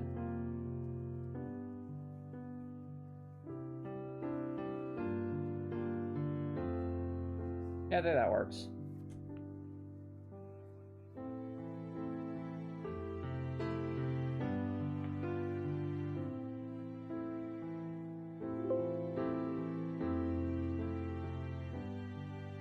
Make snake rise from the frame. So record, this kind of all goes back to the idea of developing for Y10. In this first dungeon, the intent isn't to... Well, programming specific ambushes like that requires more code, and right now I'm trying to optimize things. I know it's Soulsy, it would be more Soulsy to have the occasional ambush point, but considering that the only, we'll say, normal enemy in this dungeon that can move is the Cobra, that's not going to be, too surprising. However, there are certain sections where it's like, yeah, you might be able to see little bits and pieces of it, but you still might be caught a bit off guard by, like, especially some of these longer, wider sections. If you drop down here and don't know about these things, that can definitely take you a bit off guard. Same thing with this section. Like, of course you see it there, but from down here, it might just barely be at the top of the screen, and you see, Cabrattle attacking you.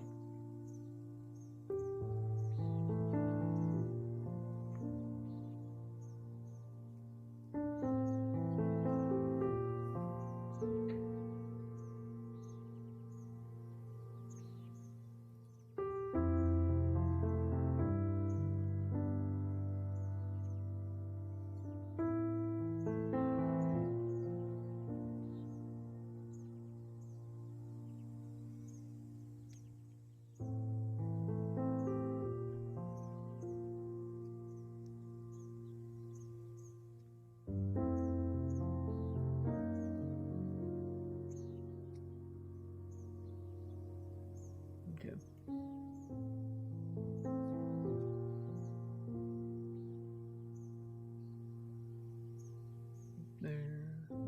There.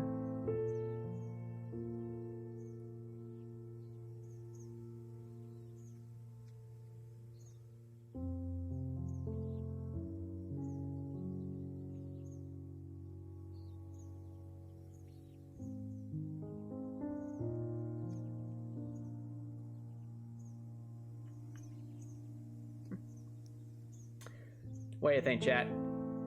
Plain stone floor or little stone accents?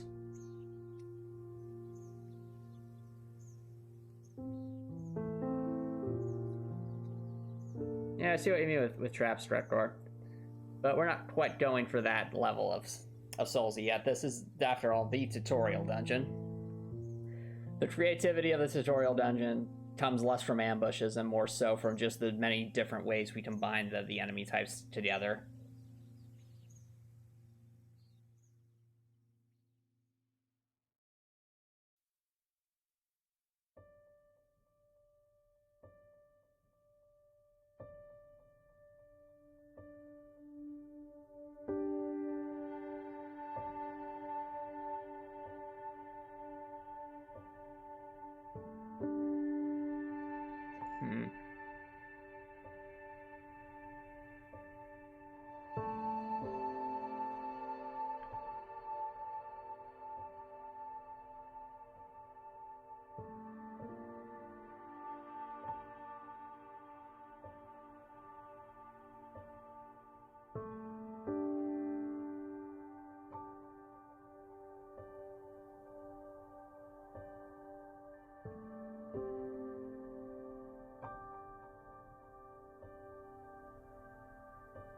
Me being the little perfectionist that I am sometimes, I'm just trying to wonder if this blank, if this kind of blank, well, it's not really blank, but like tavern floor makes sense.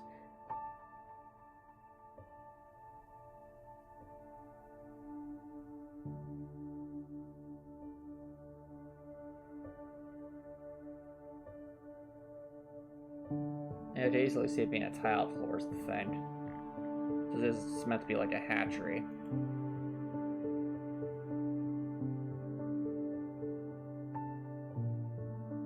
Or actually, do the snacks love the dirt?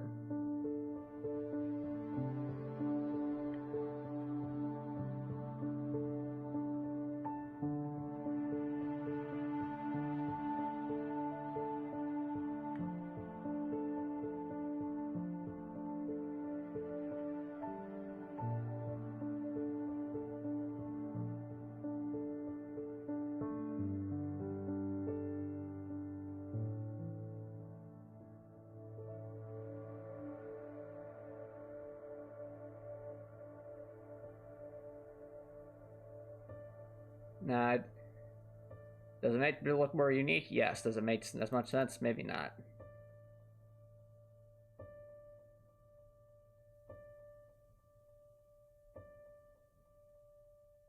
Let's leave it as stone for now.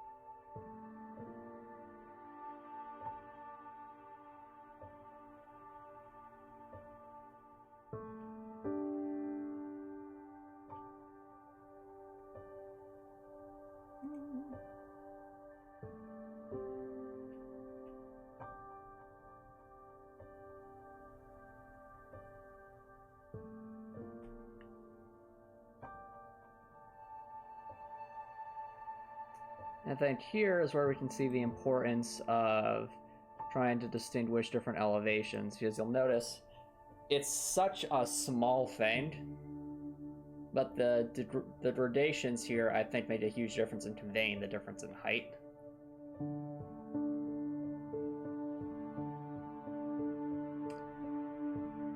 I am realizing one thing though. If the intent is to make this a hatchery, what would be an efficient way to collect the snack eggs?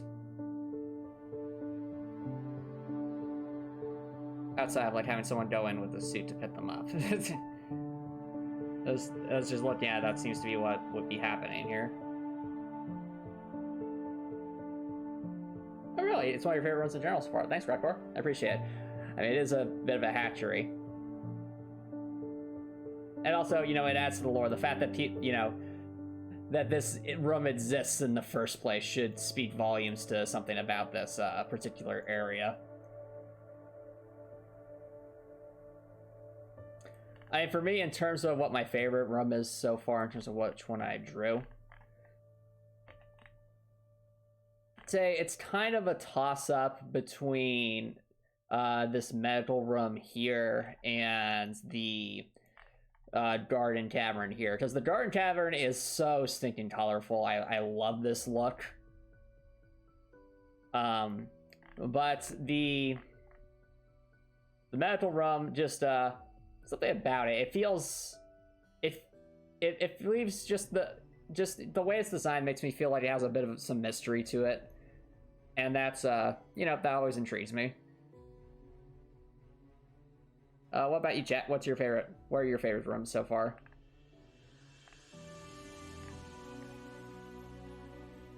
I'll say the train room's pretty cool too, especially with the use of the targets and like the different places to work out.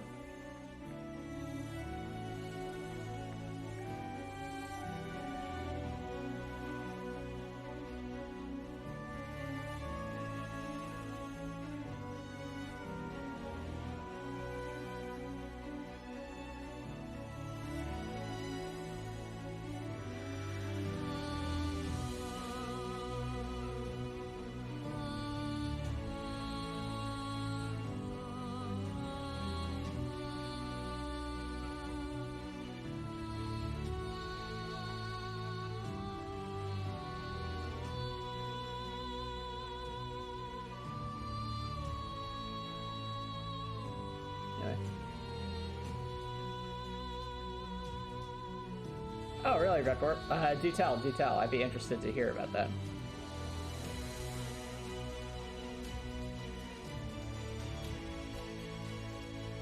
There are steps to indicate the heights, nets to indicate the trends and their separation. All right, that makes sense. That makes sense. I mean, you know, the steps to indicate the height kind of exist in a lot of these rooms, but or like the different gradations. I get what you're saying.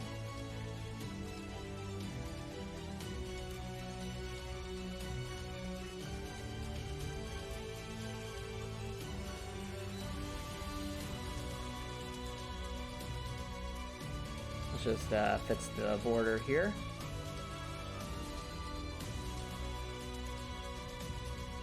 Boop. Get rid of unnecessary sides.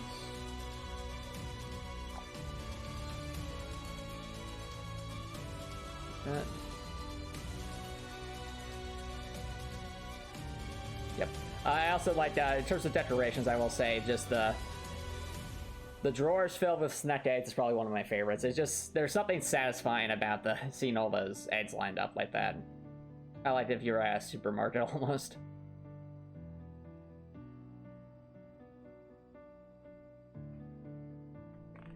But yeah, just the garden room is just so colorful, and I love it for that, because Souls games, as you all probably know, are typically known for being dark and dreary. And while, you know, Heartwell has its dark themes here, it certainly has its dark themes, I think compared to a lot of Souls games, this is definitely a much, we'll say, brighter touch of color. What's that, Redcore?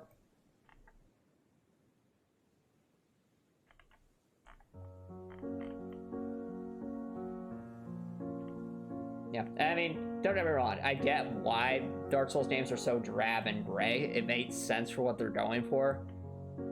But with Heartwell, like, don't get me wrong, Heartwell's gonna have some dark stuff, but I like the idea of a more colorful world here to kind of fit the cutesy art style.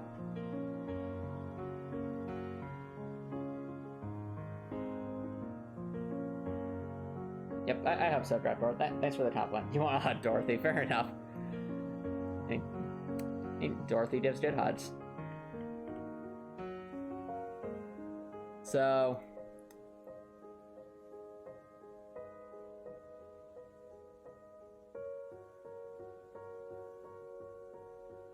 I mean, if there were... Yeah, it's fine, Record, it's fine. Dorothy spot champ. Oh, chat. Yeah.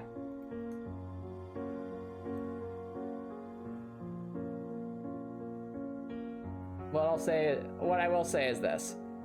If by the time I finish Heartwell, people compare, like, there's 2 games I would love for Heartwell to be compared to when it's finished.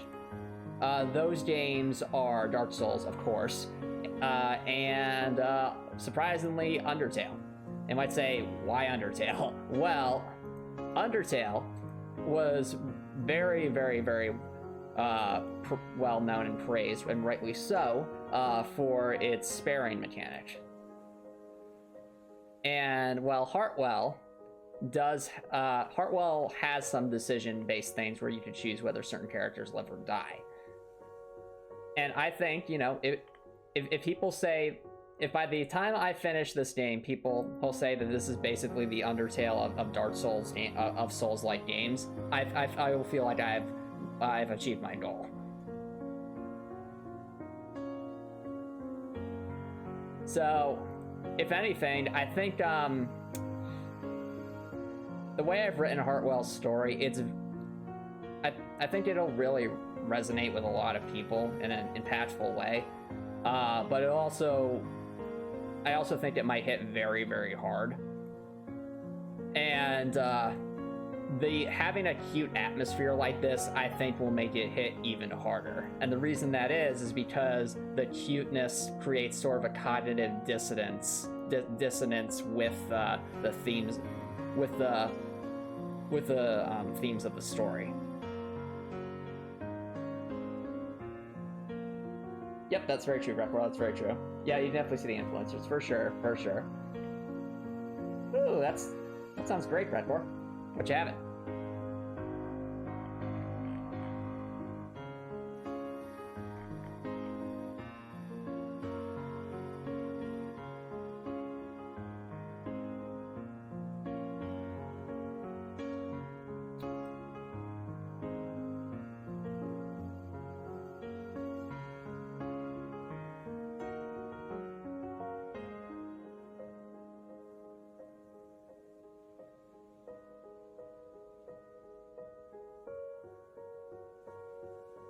Oh, that's cool. Tell your mom then, Repor, that I wish her a happy birthday.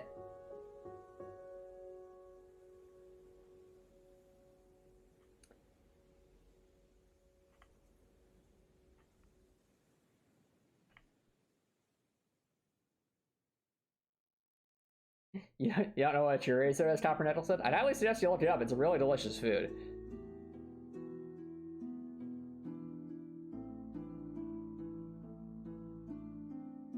Oh, it's your wife's birthday. Well, then tell your wife that I wish her a happy birthday at Report. Or a happy early birthday, I should say. Ah, I see. Oh. I hope it went well then, Report.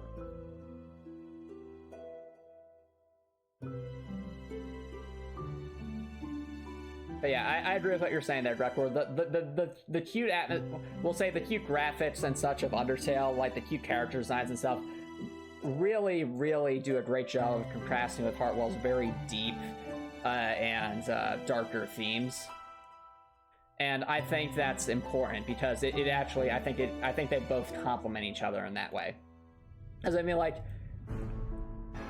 if Undertale had been developed with like a bunch of really scary looking monsters and lots of oh, everything's dark and decrepit, I don't think its message would have hit home as well. I still think it would have hit home very well, but it definitely wouldn't have hit the heights that it did, because it's like you're almost expecting it. Your mind's kind of trained for it.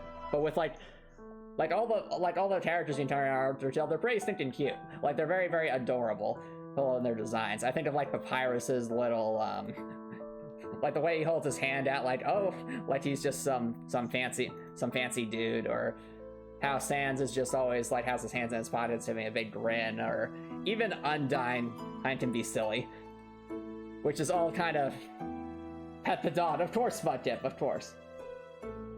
Hello. Hello, Spudkid. Thanks for dropping by. How's it going? Yes, Pain the Dog. That's very true. That's also a very, very cute mini-boss. But it goes back to what I was saying, is that the Undertale's a game about true morality, and having like a very cute design complements that because it's, again, that cognitive dissonance. Yo, KK Sports, thanks for dropping by. How's it going, KK? Drawing anything?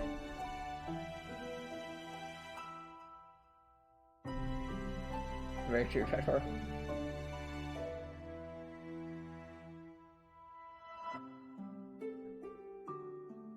No, that's not what I'm saying, Kowal2. So, I don't know about Happy Tree Friends, so Doki Doki Literature Club. Doki Doki Literature Club goes, does a lot of things with, like, manipulating files and stuff to make that, to really draw you in and make you feel like stuff is being more impacted.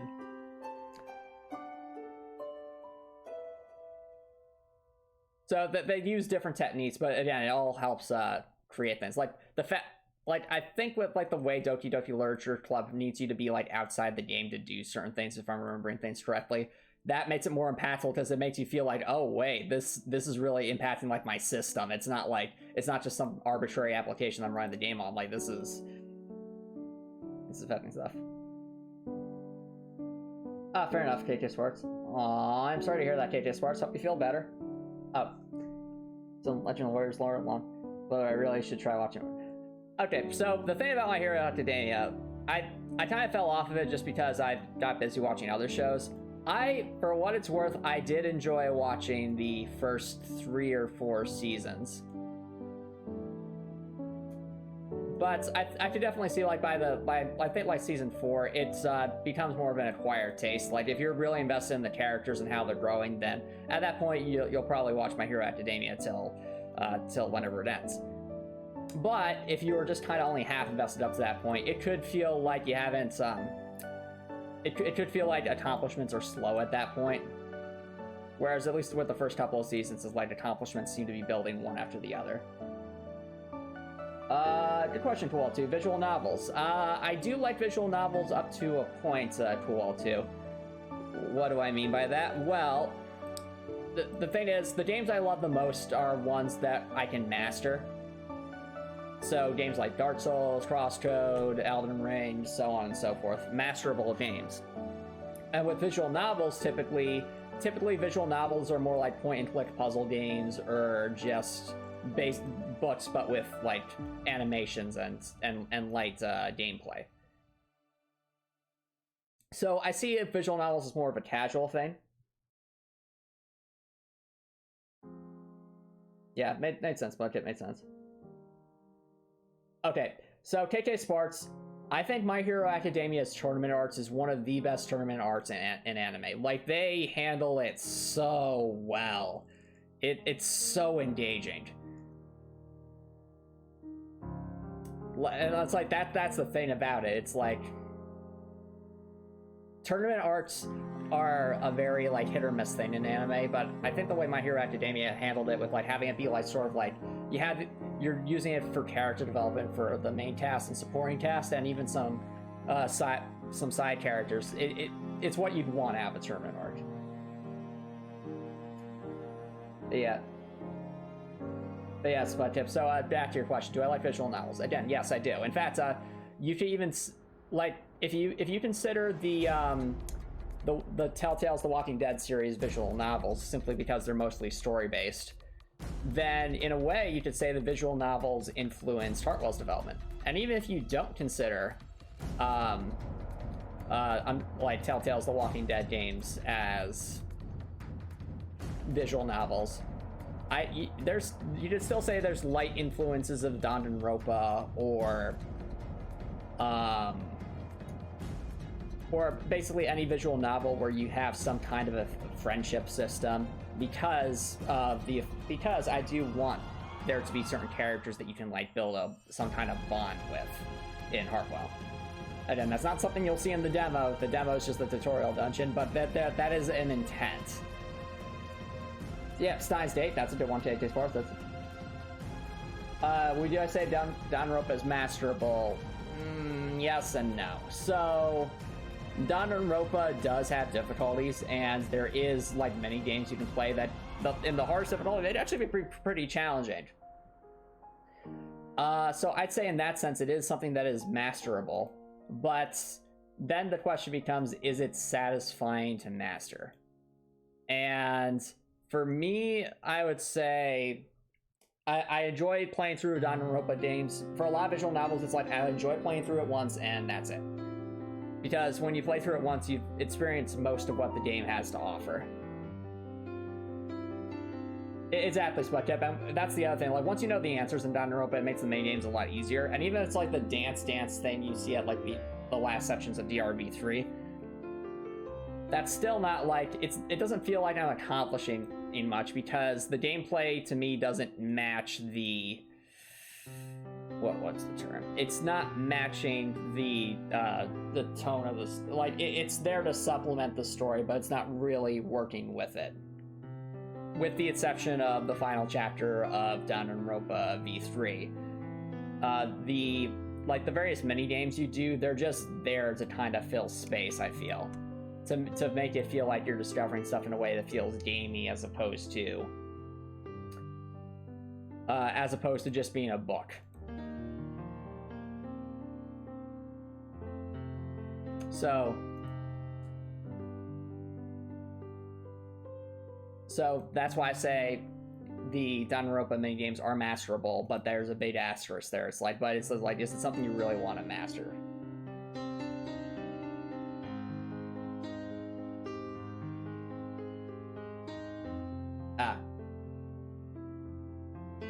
Very true. Yeah, it's not an Ace Attorney. That's the thing. I enjoy the Ace Attorney series too. I like the detective aspect of it, but like with all the Ace Attorney games, it's like, once you know what the, or a lot of point-and-click adventure games, once you know all the puzzles and all the things like that, then it's like you're really only getting one playthrough out of it. So it's more like a book in that sense. Yeah, there's nothing wrong with that. The Great Ace Attorney 2 is, I consider to be one of the best visual novels of all time. And it's, pretty linear. It's a linear story. So I would consider, like, it's like a really good book, but it's, the visual novel aspects that just enhance it. The gameplay complements the story very well.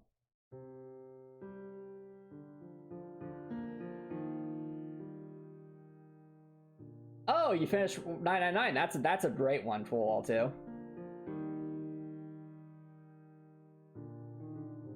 Yeah, you're right. It's like rewatching a mystery movie. Very true. But I think one of the things that makes The Great Ace Attorney 2 stand out like a cut above a lot of the other visual novels is the way the story, because of how tightly written the story is. Just like how if you reread a good book, there'll be like hints and foreshadowing you could see like super duper early in the story that you would have never picked up on your first read through, and it's like you really get a much richer and broader understanding of it. So I feel like that's one of the things that The Great Ace Attorney has going for it, is there's so much you could unpack from a second playthrough.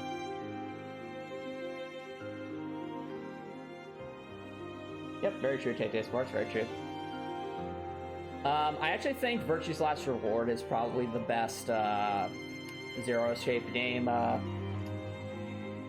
well too, since that is 999 is the first in the zero-shaped series. But well, I'll say this. I think as overall design, the overall design of Virtue's Last Reward is better, but I think 999 feels more grounded in its writing. Like, it feels a lot more believable and grounded compared to some of the stuff they do in Virtue's Last Reward. But Virtue's Last Reward really, really enjoys its, we'll say its multiple outcomes idea.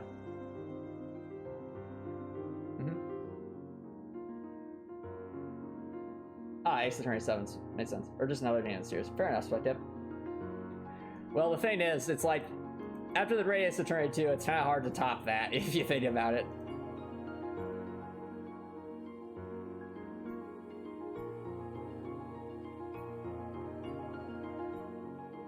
The third, yeah, that's you really aren't missing much if you don't play Zero Time Dilemma, I think it was called. That game just kind of exists. It's between it's between 999 versus Last Reward, and it ends on a really, really unsatisfying cliffhanger, I think. Like, really, really unsatisfying. That's never going to get resolved. In fact, I think Zero Time Dilemma was only developed because they got some funding to make a game like that. Like, it's like it's like you could tell like the team's passion wasn't really as behind it as with 999 or Virtue's Last Reward.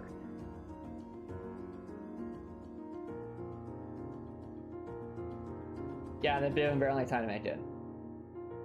Yeah, it was super rushed, and that's a shame because, you know, 999 and Virtue's Last Reward are great visual novels. So it's a shame that's, you know, they made like sort of like a 1.5 version that's kind of lackluster in comparison.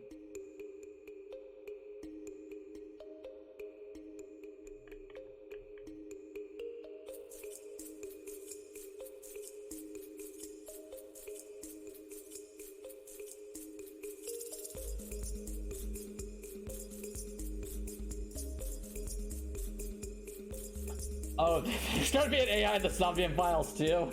Really? I just what will they do? Like, the way AI in the Somnium Files 1 ended, it felt pretty like finite, I think is the right word.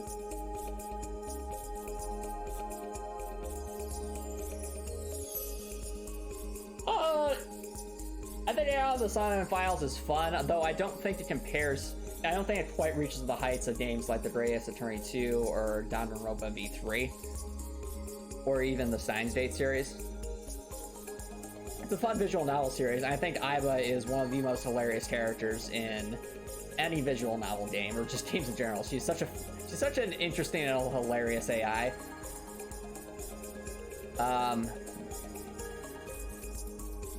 But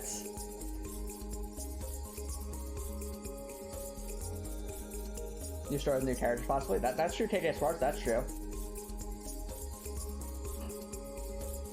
Oh, is that what they're doing? Well, like Mizuki is the main character. Mizuki is such a great character. With her and Aiba going back to back, I think that'd be hilarious. Like, that would be so hilarious. So I mean, Mizuki has like super strength, and Aiba was Aiba. So. All right.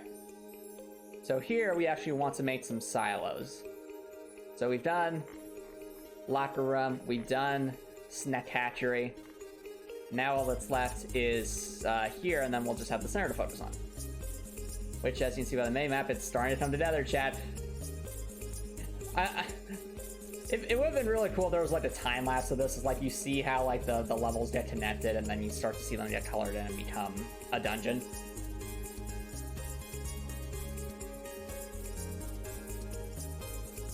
Oh, well, that cool too. That's because Danganronpa V3 is a very polarizing game. So you're going to have people who really love it, like myself, and you're going to have people who really despise it. I think that's more of a testament to its writing, though. Like, whether you love or hate Danganronpa V3, I really think it has the best writing in the Danganronpa series, like bar none. Like, even if you absolutely hate Danganronpa V3's ending, the character writing in V3 and just how well written the characters are in general is head and shoulders above Danganronpa 1, and I'd say definitely better than most of the characters in Danganronpa 2. Yep, we have the VODs for the dev streams, but yep, true, it could be made into a time lapse, but I think I will just kind of want to focus on development is the thing. If someone wants to make a time lapse, though, that's perfectly fine. But yeah, we need silos, and currently we have these, which kind of convey it, but also not really. We definitely need some kind of gradation here to signify that height difference.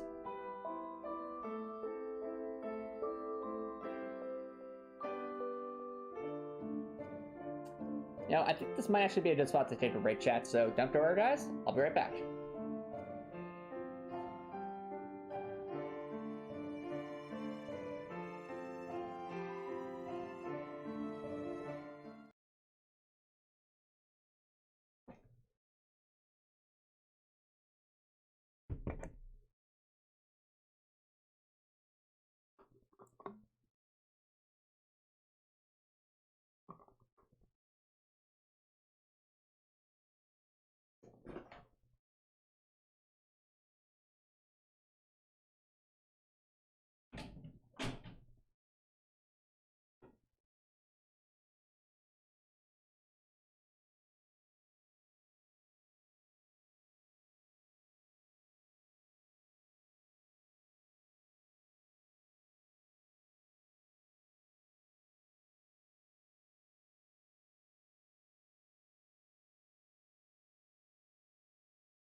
Alright, chat. Welcome back, everybody.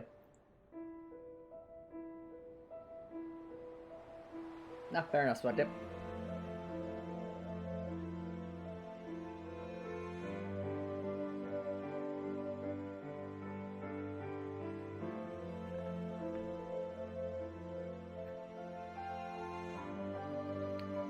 Let's see what we have here. Yeah. So, for context, chat, I'm trying to transform this this area into like a food storage section, and the intent is to put them into metal silos. So kind of like this, but a bit more silo-y. And you're saying, well, what food, Antomicx? Well, you know, all the stuff that's being grown here, like your cauliflower, your pumpkins, things like that.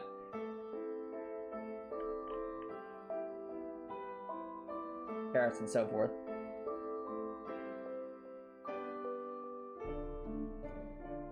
So, how is that stuff stored anyway?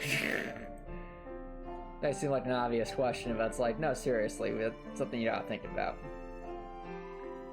Well, actually, with the pumpkins, I feel like you could probably just store pumpkins in like a literal crate, since they. I mean, don't pumpkins last a while after they're cut off from their stems? Or am I misremembering that?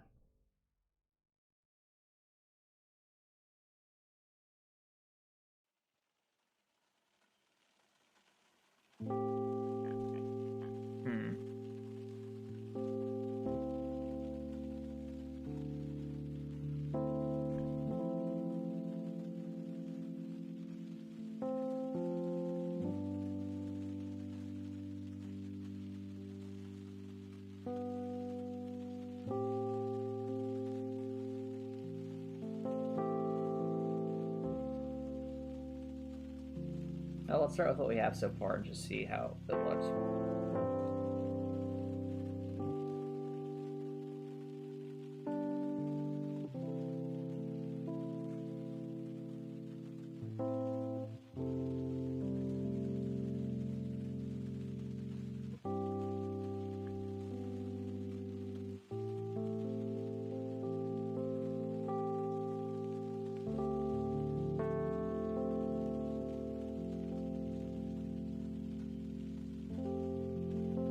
I have not split tip.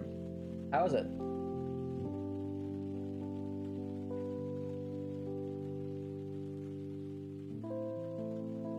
Why are there so few games not the same level of quality and complexity? Well, Copper Nicholson, because a lot of cooking games ultimately are just like mini game games.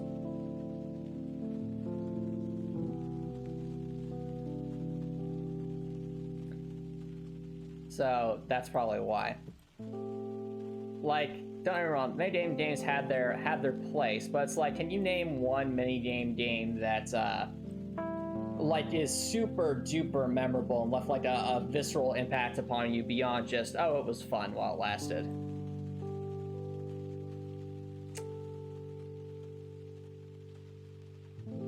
Because for me, it's like, I can't.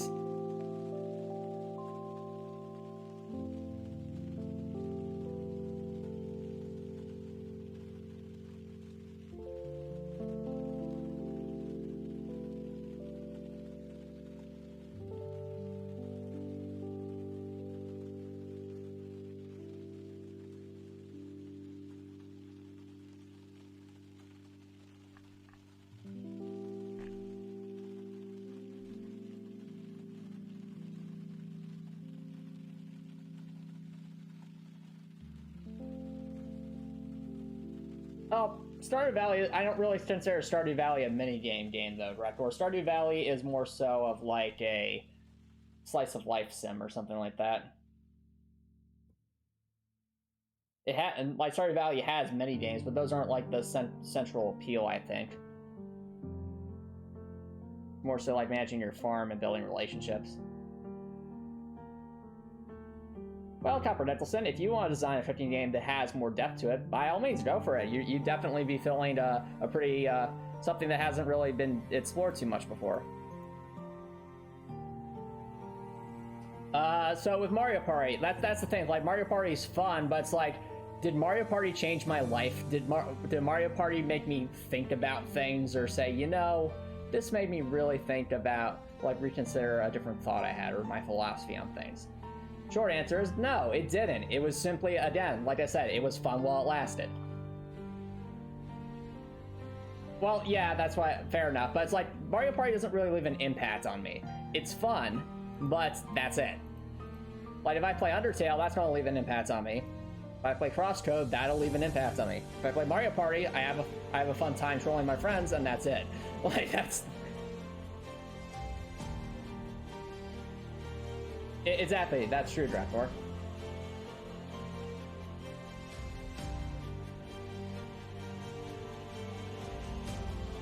But my point still stands, is like, listen, if someone can name a mini game that actually does have,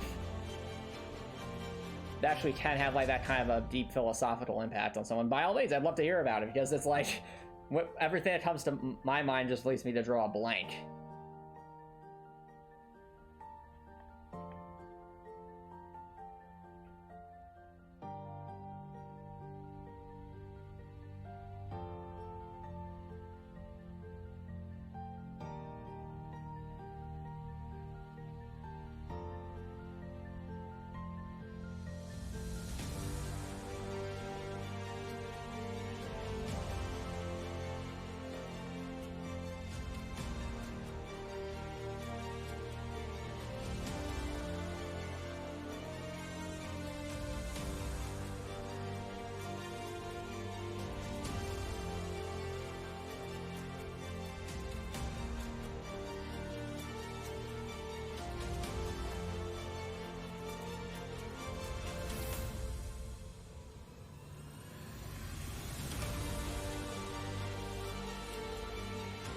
Yes, Copper Nicholson, there is a Ratatouille game, actually.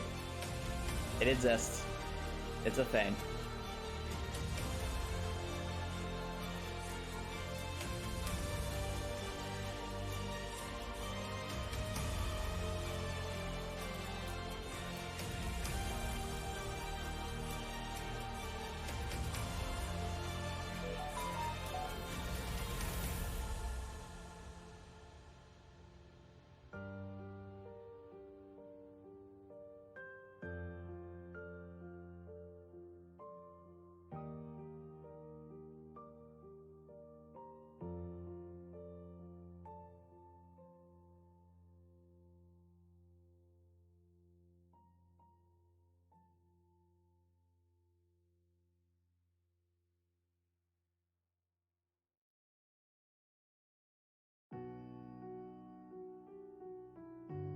Yeah, so one thing I wish more mini games did is I wish there was like some level of mastery to be had with them beyond just repeating the same motions over and over and over and over again, like you see in the Lights of WarioWare and such. Because what makes WarioWare more challenging is they just make like they add some randomness to some things in the mini games and they make it faster, and you have to do them all in order, very rapid, back to back. But I don't know if that's really as satisfying to master is the thing.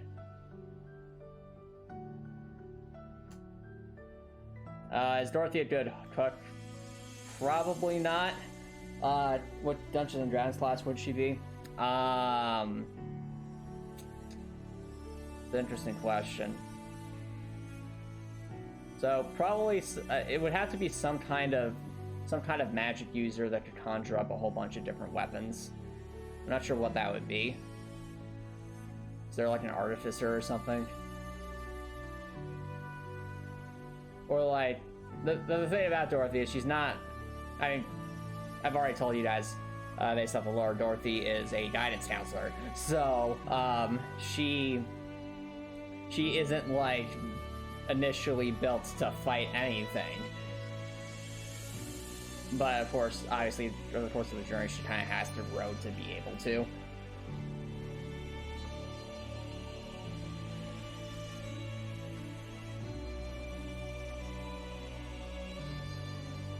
Yeah, so you're probably like, whichever fighter could use the widest variety of weapons and minor spells, potentially. In the Dungeons and Dragons contest, mind you, would probably be what Dorothy is. So you need something very, very versatile, but also fitting of the narrative there.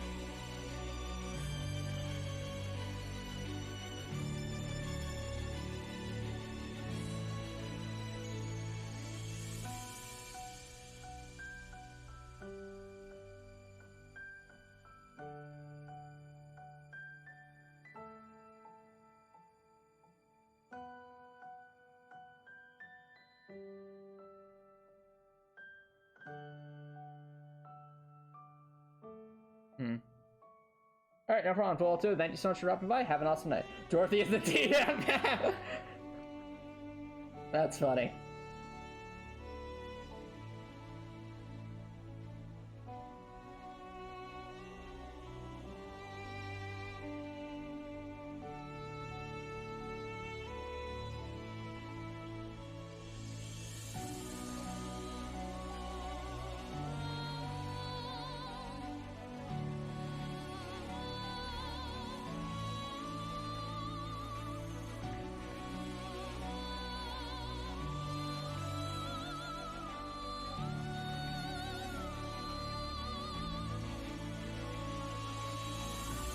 Whoa. Wait.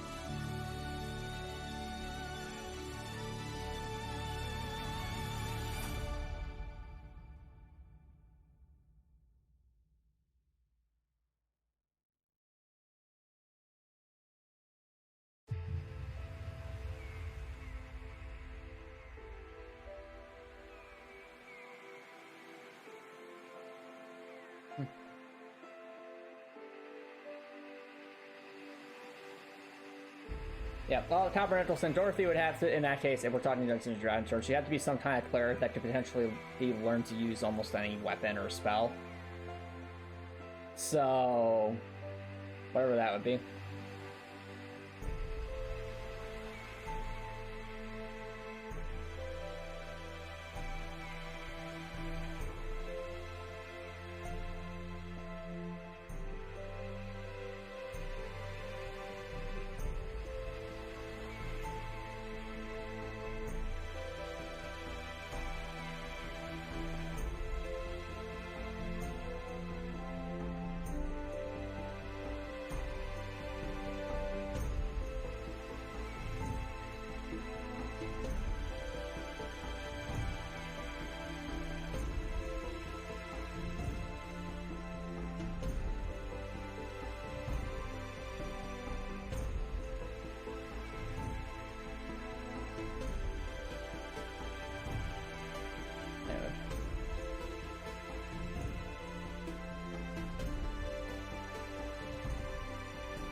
Well, if we're talking Dungeons & Dragons lore, Captain Nicholson. Okay. So...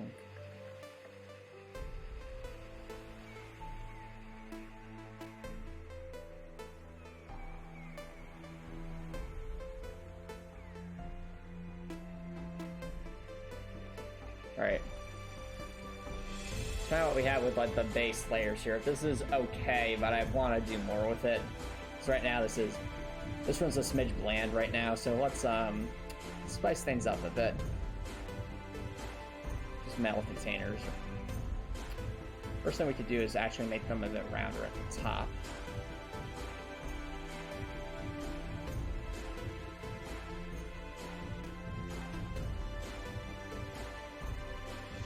Oh, sounds good, KK Sparks. Oh, speaking of, how's the current commission going?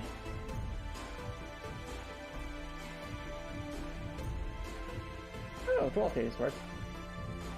What's up, Record?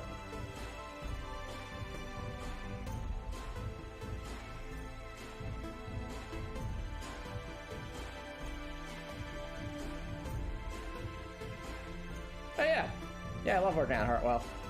Like I said, I'm pouring my heart and soul into this game if it's not obvious already. There's a lot to do. Well, it takes time to get to that point, Record. It takes consistent dedication and build to build up that mindset.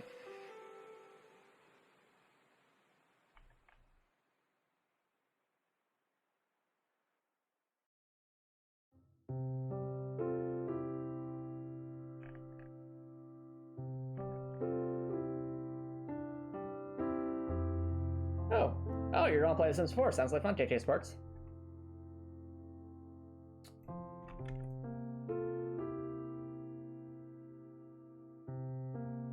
So yeah.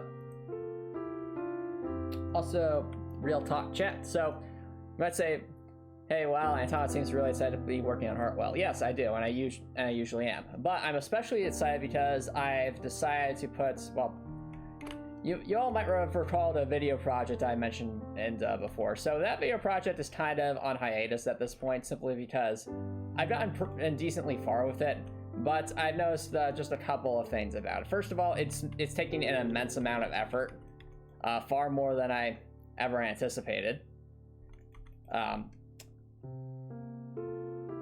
What's that? Well, that's the thing. It's like it's not. It's more so. So like I don't know when I would release it is the thing, and that is because I need to be. If I'm going to work on it and finish it off like the way I want to make sure I'm enthusiastic about working on it and getting it finished. But the thing is when I was working on it, it was basically siphoning up all the time I could spend to developing Heartwell. So. And what that ended up doing is just ended up to a lot of me getting, quite a bit of fatigue working on the video and then not making much accomplishments with Heartwell. And that's probably why you saw, at least in the past month or last month especially, there wasn't really too many updates about Heartwell outside of what's in the dev streams. And that was because of the video. So that's not to say I won't ever release the video. It's just I'm not so gung-ho about working on it like 24/7 until it's out, if that made sense.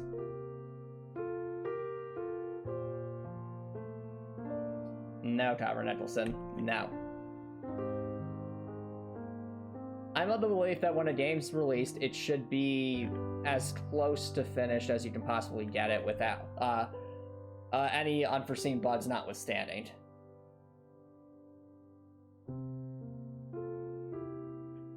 It is a challenge. What I'm talking about is a challenge run summary video project I was working on off, I think from late December to mid-February.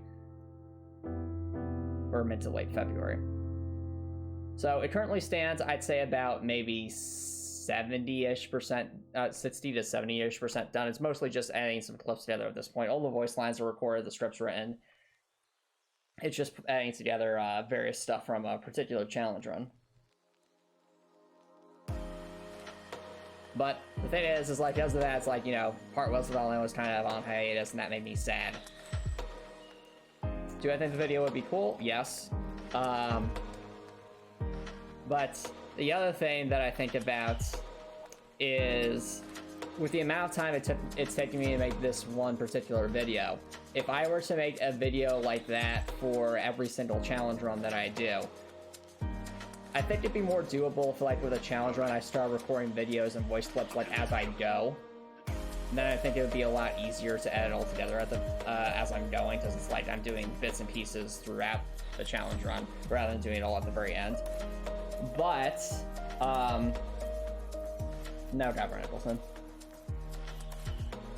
But, the thing is, I have, what?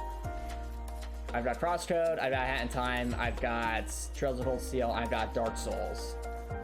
And right now I have Elden Ring. So, even if I were to start, like, adding together like stuff, scripts and stuff for Elden Ring, just so it's like I'm kind of going as I go, that's still 4 challenge runs kind of in the backlog. So 4 very intensive videos that would need to be created to just catch up. And that's like, would it be cool to make videos like that? Yes, but it's like, at the same time, like, I'm trying to think of, like, is it a worthwhile investment compared to, you know, working on making sure I get the Heartwell demo released before the end of this year. So that's kind of my thought process, chat. What do you guys think, guys? As I'm always interested to hear from you all.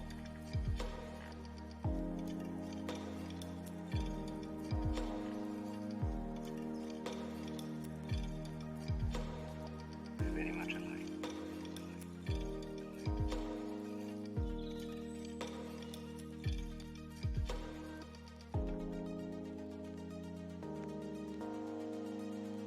All right. I'll tell you the truth.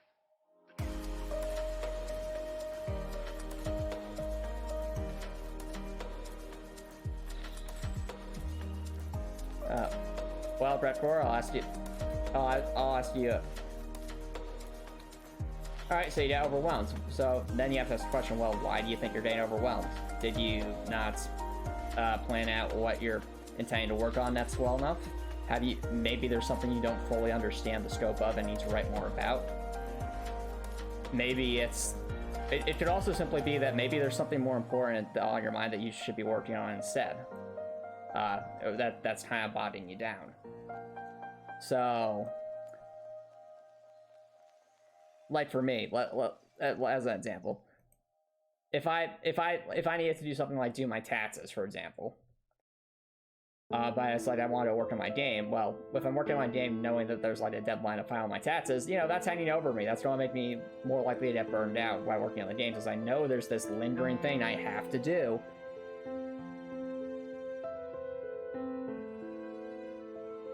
Alright, well, are you getting feedback for what you're developing, Grekor? Like, if something's bothering you, you don't have to keep it to yourself.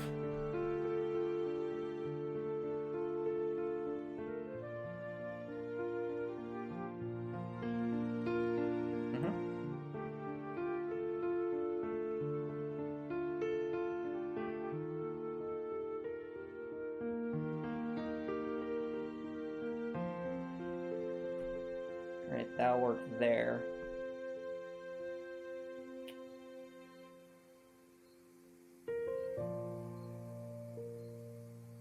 I'd like if we'd be able to, like, see what's in the silos a little bit. So we could, like, maybe we'd have the window again and try to put stuff in there. Alright. Speaking of which, Redcore, how does the job search? Sign out a bunch of applications?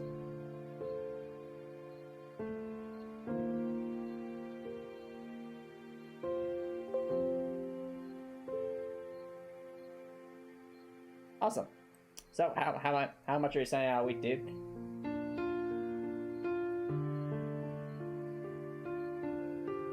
Well, okay, back up, Redcore. How many are you sending out a week?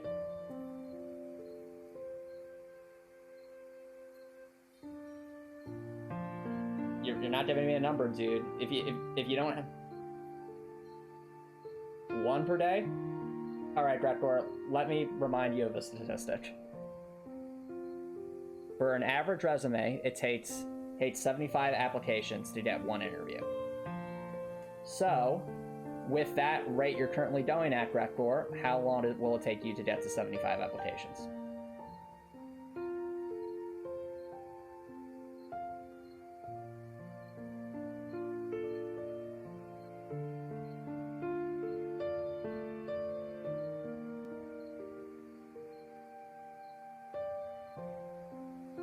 Ah, see, there you go, Redcore. Now here's the thing. If you want to...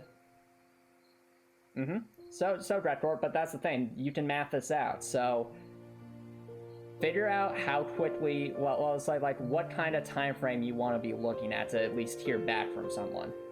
So, let's say use 75 as the benchmark. And then once you figure that out, say, okay, if I want to hear back from someone maybe once every 1 to 2 weeks, how many applications do I need to send out a day? And then you can go from there. Made sense, dude?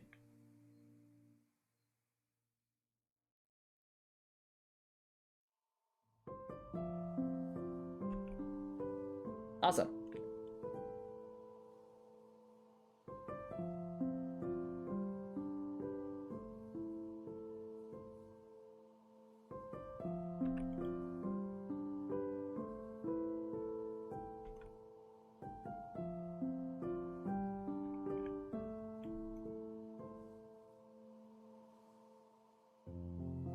Well, hey, Copper Nicholson, you can send 100 a day, that's fantastic, but I don't think that's realistic. Like, let me put it to you this way. At the height of my application sprees, like, on a good day, would be, like, 20 a day. But, like, that would be me doing nothing but non-stop signing out applications.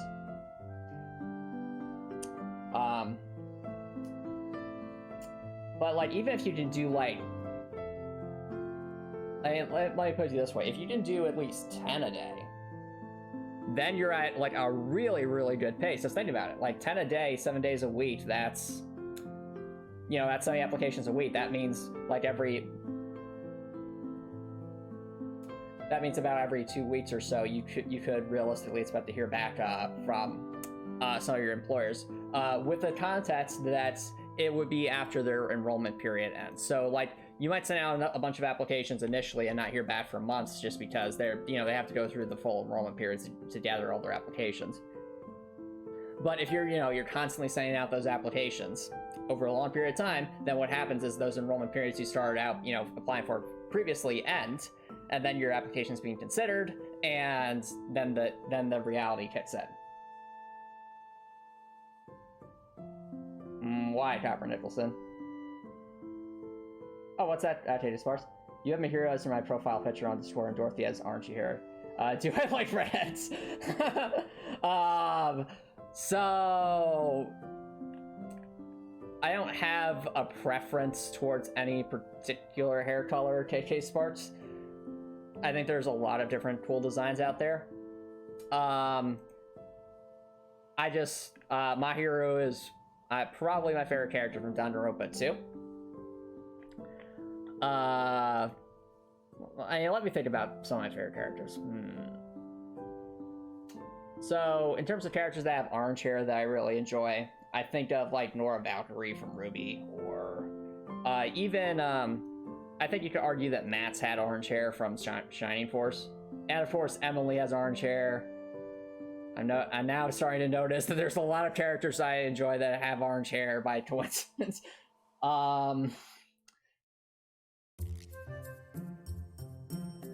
So I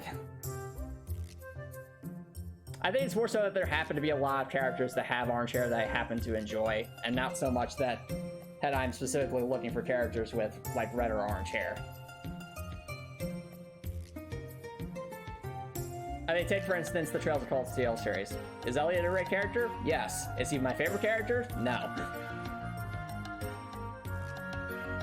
I mean, Toa Herschel has brown hair, so there's that, and Reen has, you know, black hair. And Leia's definitely hair. What's that, KK Sparks?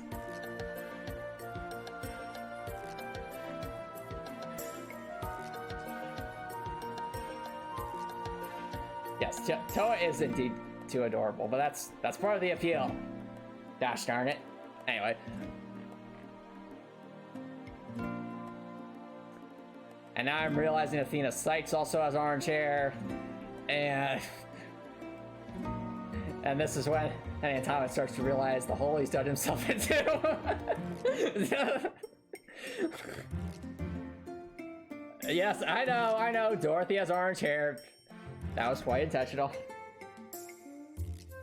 Ah, fair enough, KK Sparks, fair enough.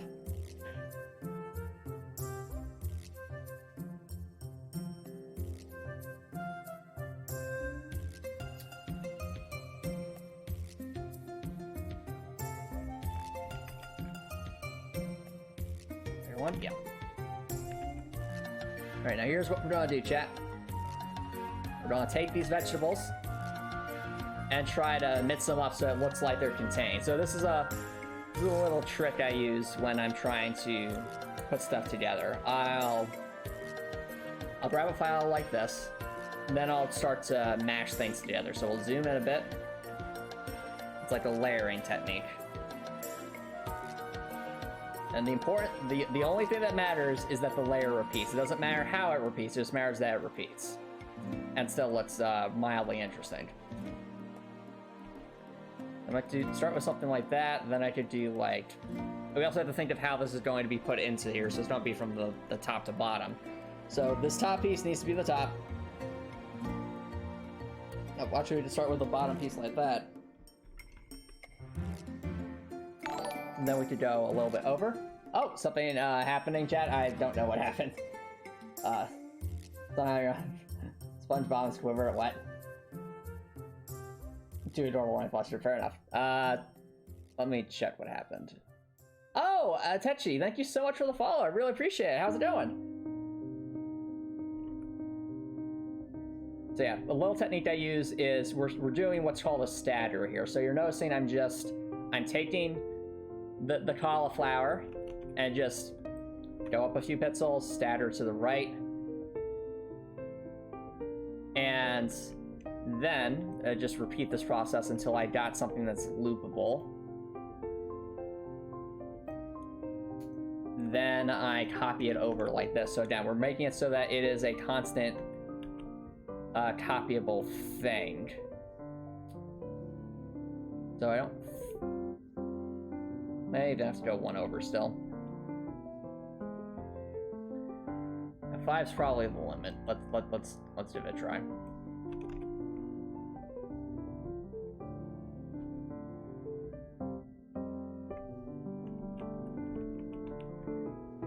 Yeah, that'll work. So again, now I've made like a little loop here, as you can see.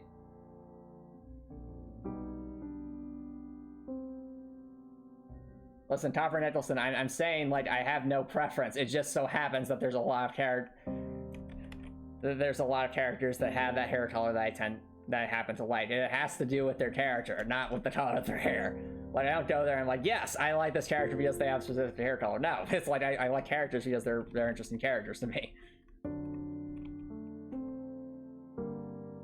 All right, so I've made this little like tessellation, and now all I do is I delete what I don't need. So delete that, delete that, delete that, and just like that, and it's practically magical. Ta-da! It looks like it's containing something.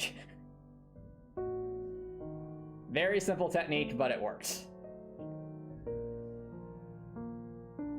Yep. And that's a little tile setting technique. However, to make it a smidge more realistic, I might actually want to remove some off the top there. That's pretty easily done. That.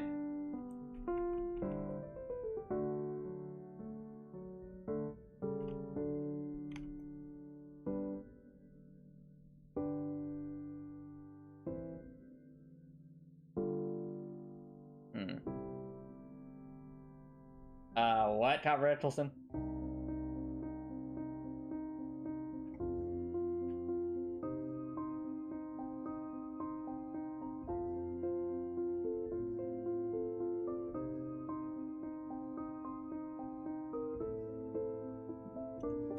Not sure if I like the top of that as much. I might actually be better off just keeping it like that. And then what we can do is we can brighten like the top section just so it makes it gives the illusion of 3D space. Just color, brighten that by, try 29.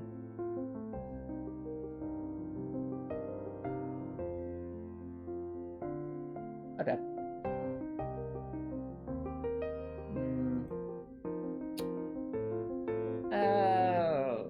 Undo. Okay, it's somewhat noticeable, but I think now we're kind of grasping at straws. I think that'll do. That'll do. It conveys that there's something in there.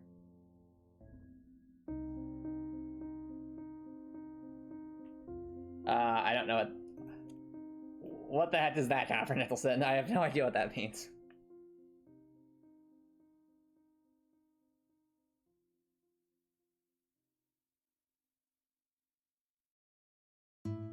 Yeah, now that we've done that tile setting technique, we're going to do the same thing, but with the cabbages. So,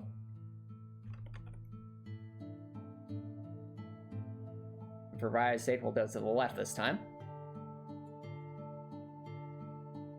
Panna cotta. I know what a panna cotta is, not Hugo though.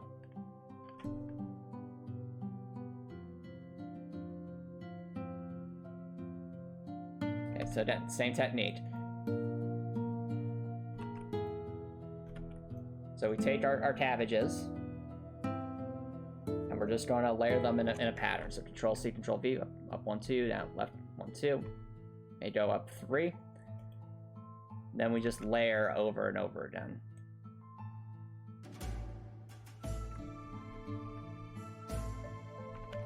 Get to a point where it starts to repeat on itself.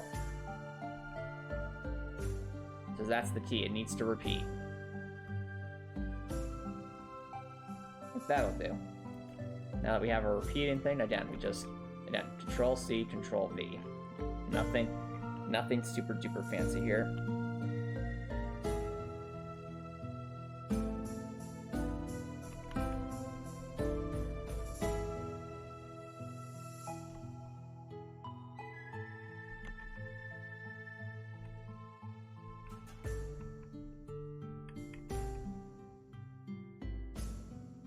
That should work.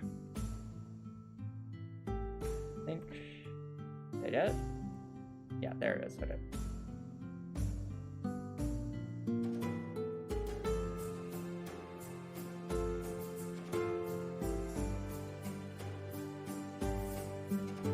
Perfect. Now we have ourselves a cabbage container. Oh. I thought it was a character? Oh, interesting. Touchy, interesting. As it was in the English dub. Okay, Copper Nicholson, I see you're just saying random stuff. But yeah. Now we have this. We're going to do something similar for the carrots and the mushrooms and the pumpkins.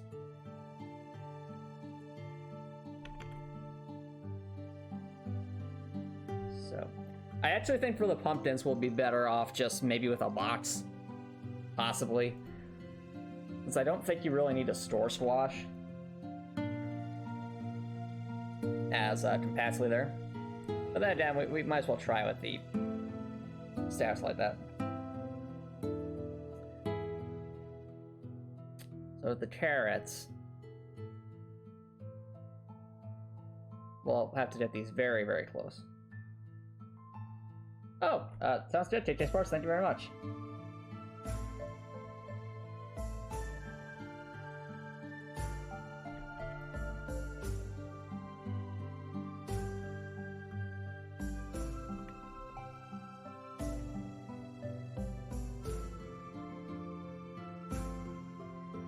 So what we do, copy that out, layer 2, that same idea.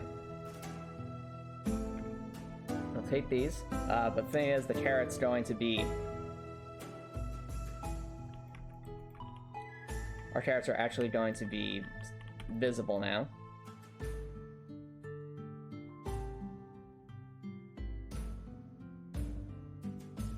Actually, the carrots wouldn't be like that, they would actually have to be kind of, no carrot's going to be vertical like this.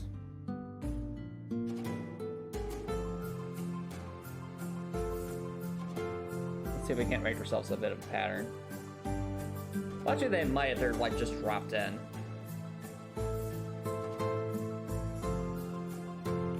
Just build ourselves a pattern.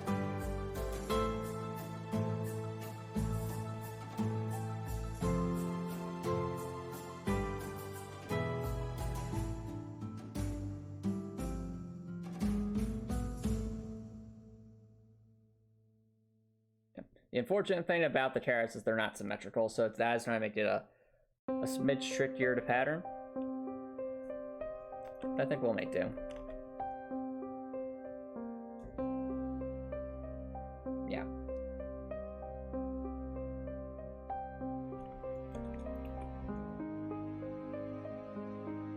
Okay, that kind of works.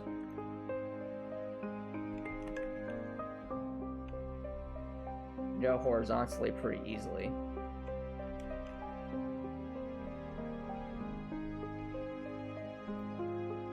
More so vertically than I'm concerned about.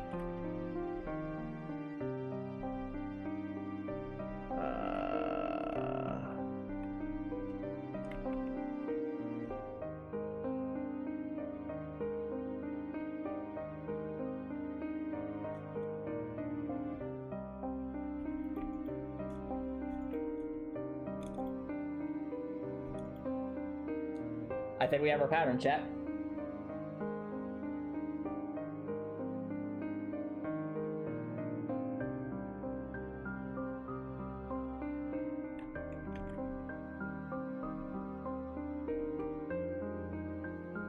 Yep, that's our pattern.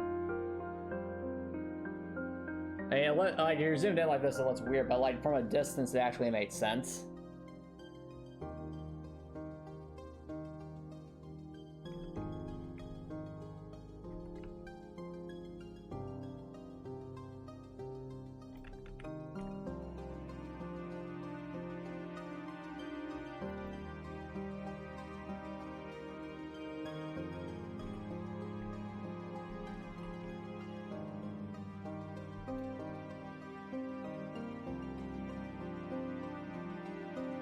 Just line it up so we have a nice diagonal. Delete.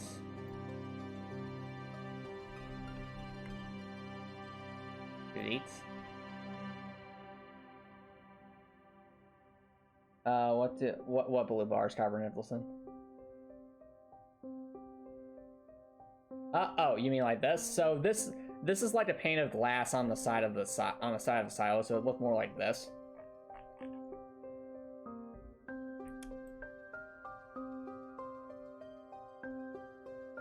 All right.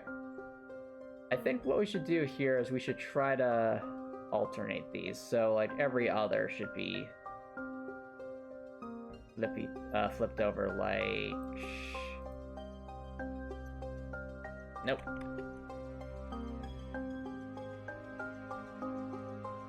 Like that. So that'll do it. It made it seem more varied.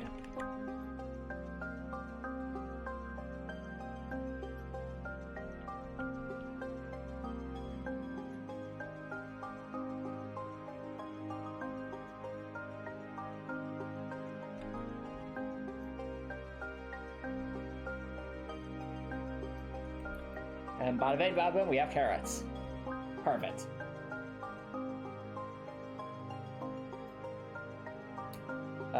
The bar's vertical cubes, 3 cubes long. These? You mean the carrots? Or am I misunderstanding?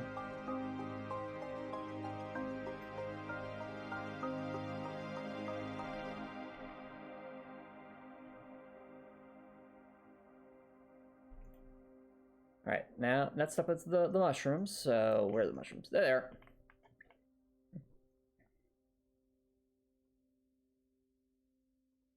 No, above the carrots. Oh. Oh, you mean these? These are vines. We're talking about the pumpkins.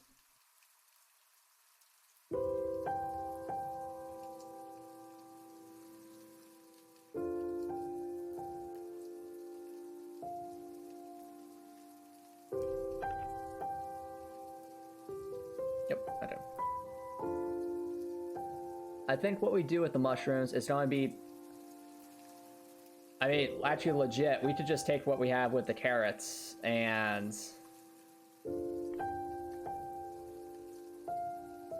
just color them the way the mushrooms are. And all we do is we offset it a bit so it... Honestly, we flip horizontal. Yeah.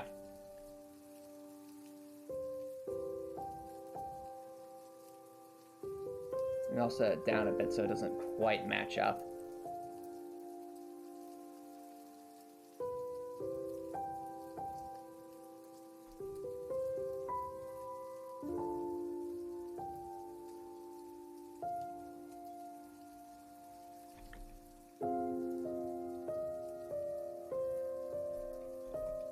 Just like that.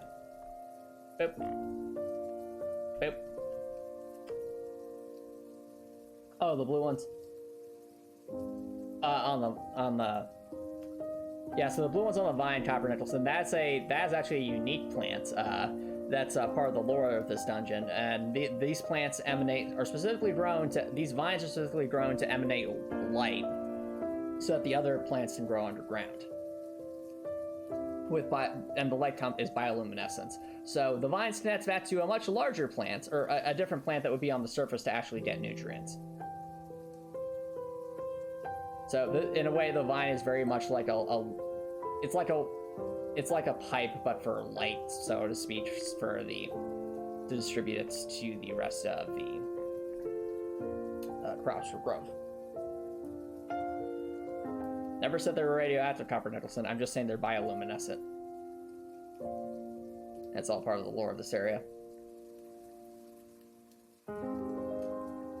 As I was saying, what we do is we take a mushroom and then we're just going to swap the color palette on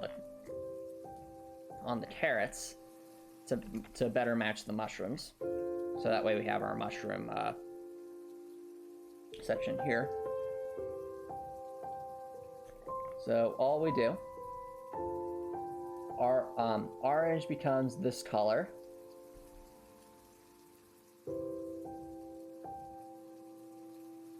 I said orange becomes this color.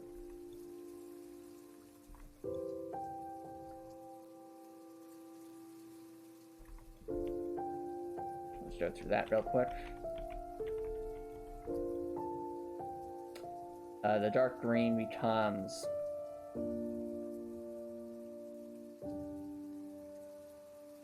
so dark green becomes this darker color here. So boop, boop, boop, boop, boop. Light green becomes this color here.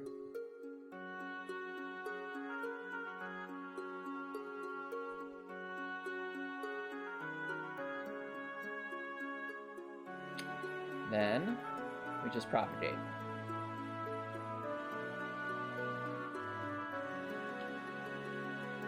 So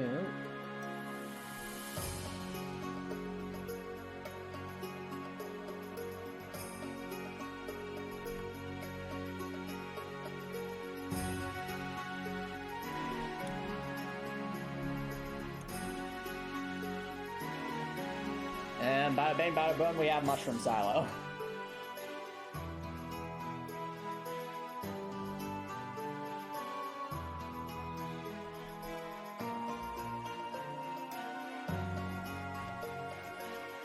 we need. We do need one more. And this one will be for the pumpkins.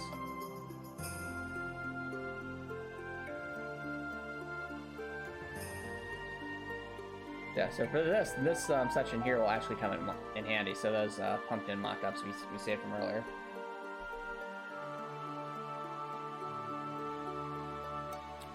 Yeah, same idea. We're just going to stack things so that we have a repeatable pattern. We'll offset them so that they look like there's something in the space available. We'll go like that. You throw in one that's a brighter color. An orangey one. A yellowy one. And we repeat.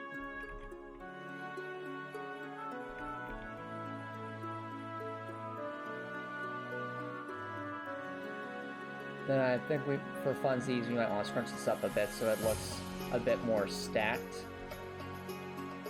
Less neat, which is make it a bit more believable.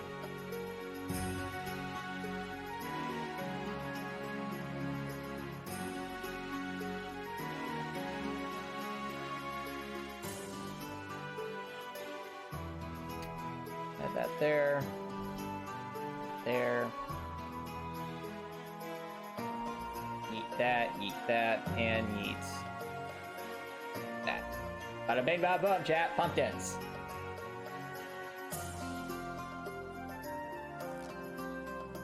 Copper Nicholson, please tone down the language, dude. It really isn't funny.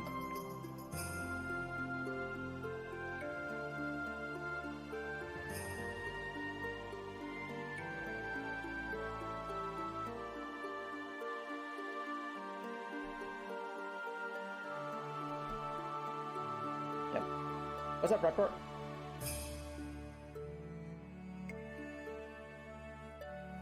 That's no problem. Now you understand, chat, why did we do that? Well, I will show you why. So before we had our silo room, and you know, it kind of exists, it's okay. It has the little silos like this, but with just a smidge of more color, I think you'll see it brings the room up all of them.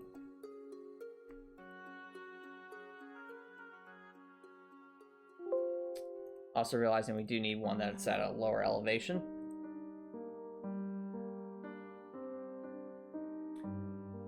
So, give me 1 second, chat.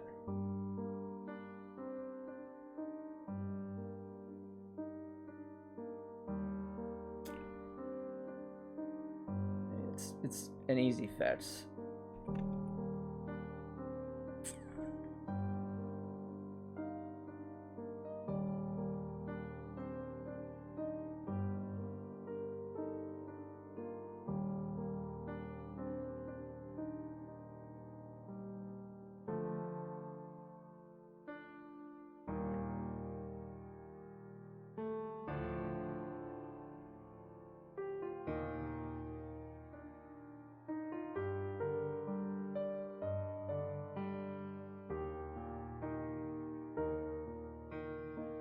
Alright.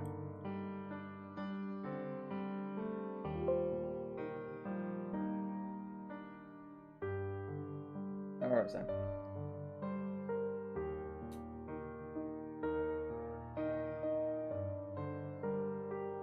Oh yeah, you're watching Turning Red. I watched that movie. That very, very fun movie.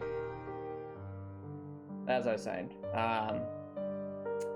just a touch of, well, with just a touch of color, I think this will bring the silos to life more. So let's put...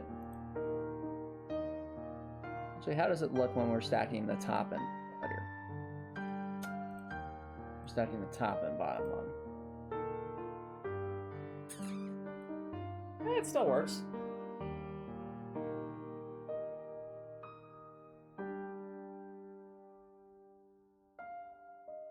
And I mean, knowing these people, they probably have these stored in a way that made some logical sense.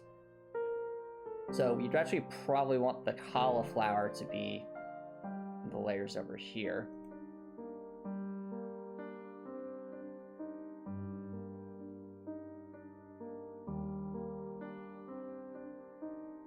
Oh, actually, I like that look. Yeah. Like it goes up more towards the top. I like that. So, oh yeah, the cauliflower all cordoned off over here. And we're trying to think about this logically. How would people orient this?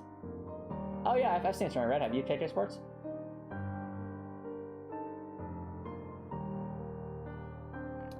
So we do that, then carrots, then mushrooms. Carrots here.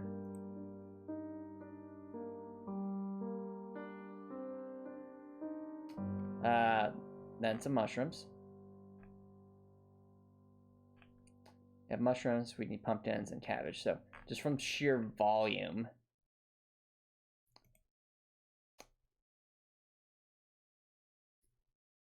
We need mushrooms there. We'll put some carrots there.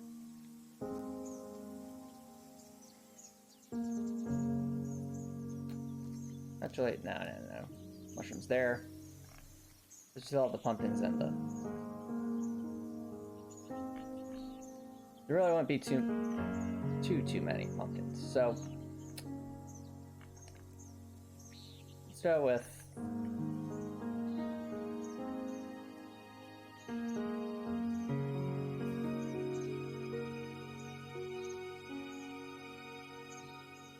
some pumpkins.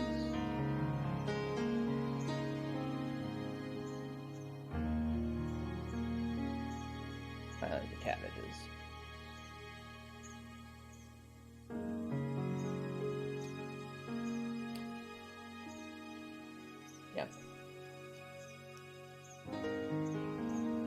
Yep, makes sense, Record. And then, you know, chat, I mean, look at this. I mean, with just a little color, doesn't that look so much more interesting?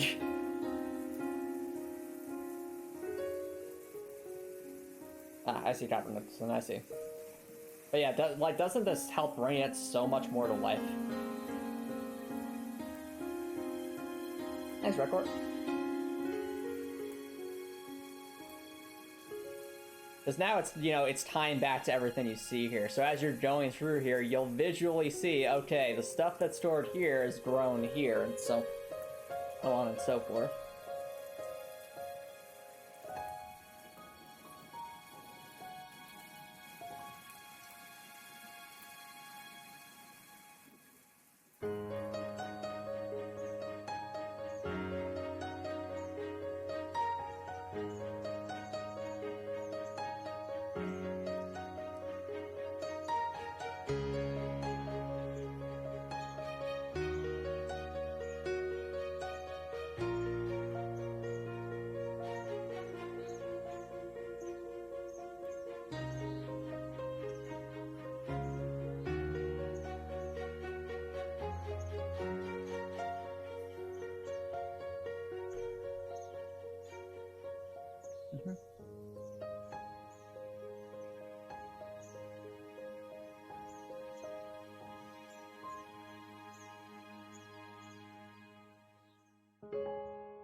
Yeah, I will say this. I do like Turning Red's message for sure.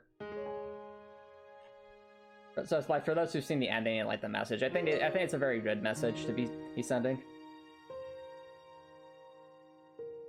For sure. Yep. Exactly, Itachi. Well, I mean, I think the metaphor is pretty obvious, especially with that one bathroom scene. But the thing is, like, even if you're not a girl, I still think guys would be able to relate to it, because turning red it can represent, like, you just, you know, adulthood. Your body's changing. You're starting to feel things differently that you didn't before. So I think that should be relatable to basically anyone, quite frankly.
man.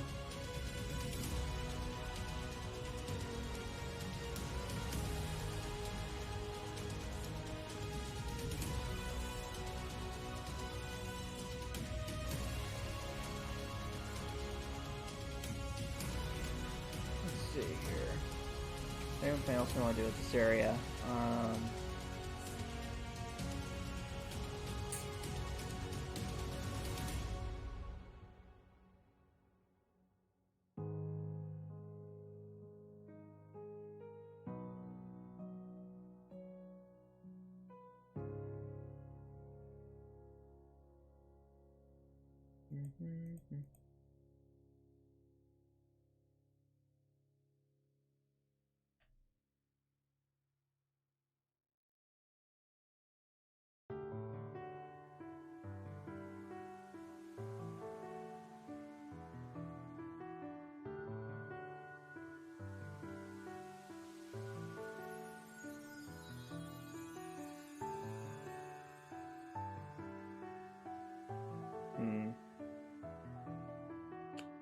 Alright, chat, so what do you think?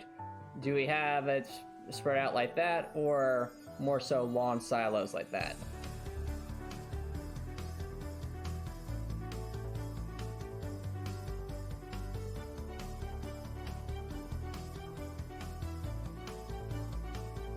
Just trying to figure out what's gonna work best here.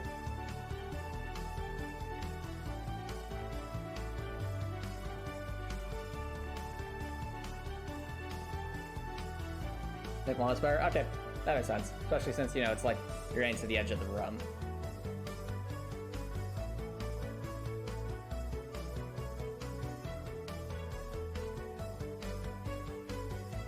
The other thing we could do is we could put more silos here just to... Well, actually, no, I don't want to Do I want to overdo it with the silos? Well...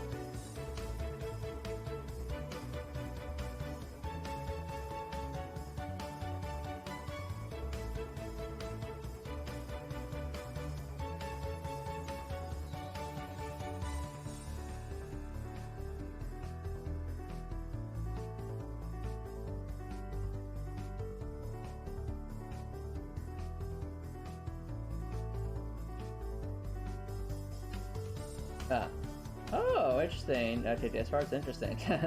in the sense, interesting. I see.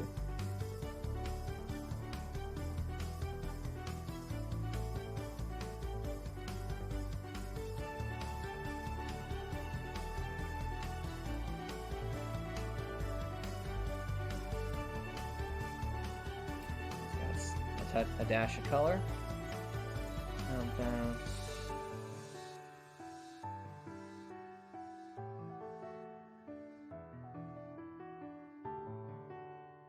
Of course, we'll need the carrots.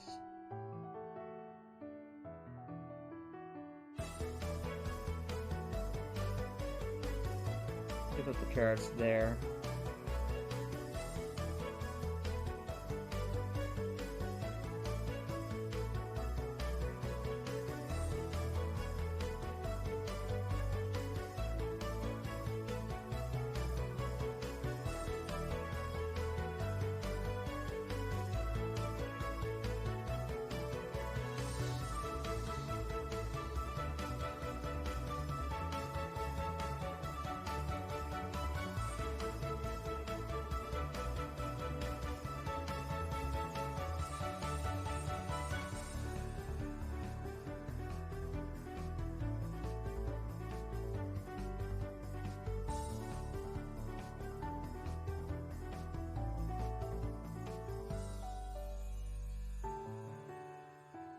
Actually, then again, the carrots don't really need as much space because they are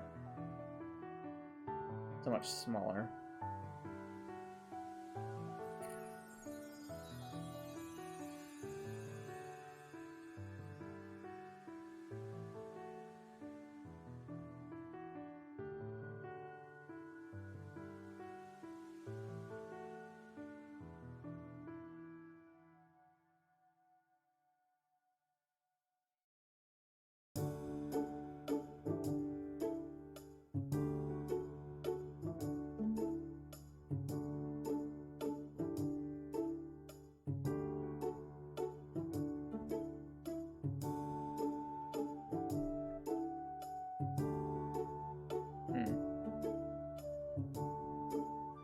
I'm not sure what you mean by that, Copper Nicholson. Oh, you've seen Deep Space Nine too, Atachi. I love that show.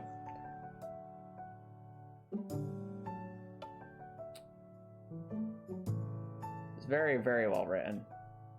Very good long narrative storytelling too.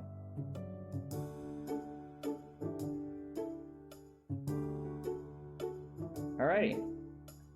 But yeah, chat, I think that'll be our silo room. I don't know about you, but I think it's, you know, very intriguing.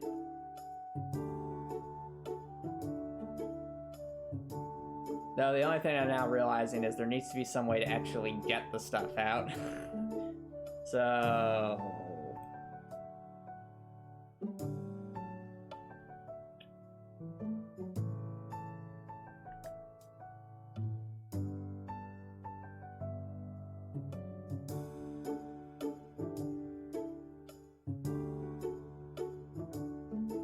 probably...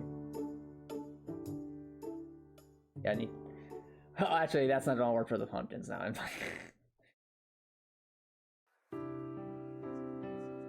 Actually, would it work for the pumpkins? It'd be a tight squeeze. But...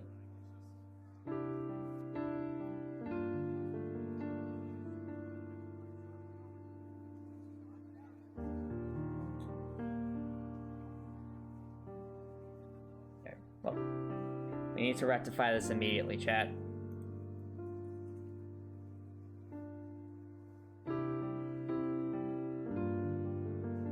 So what we do, we'll take this. I don't think there's just a standard sleek version of this.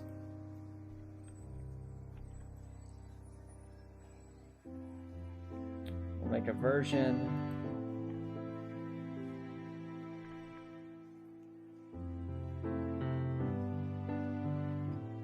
It's just a bit longer.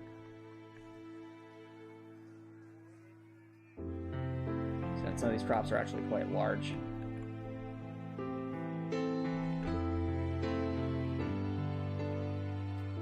And we'll take variants of these. So you go over. And we can remove Dorothy from there. Boop.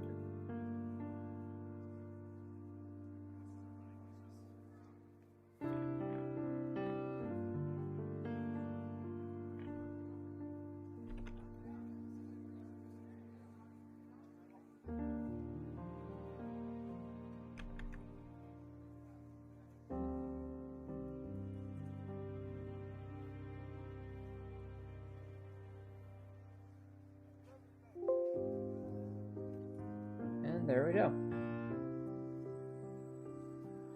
Ah, I see it, Touchy, I see. Makes sense. Now all we do, that there, there, there.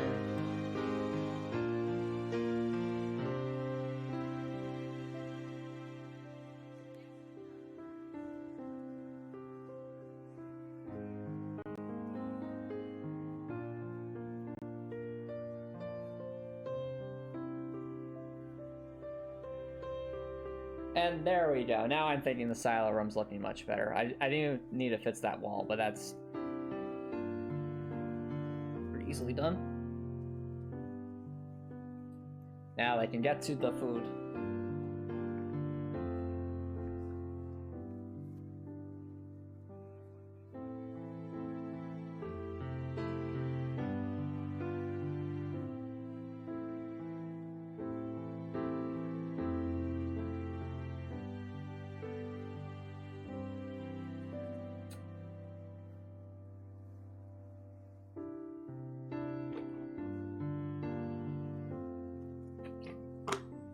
Also realizing the tops need to have some kind of opening for the to actually store it, so...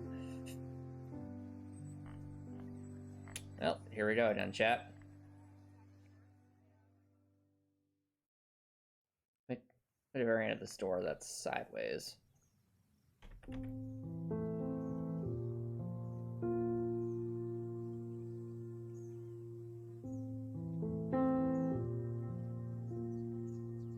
And a bit larger.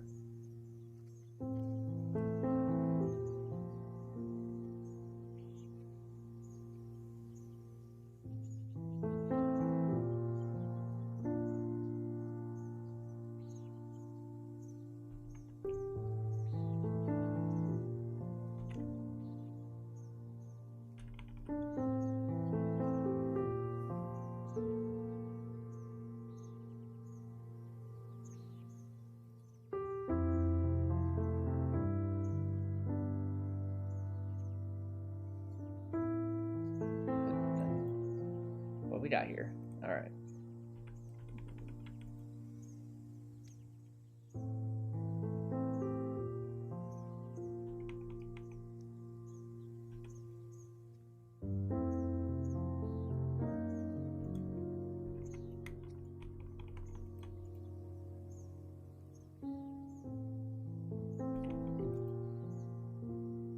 Yep. This is meant to go on different sides.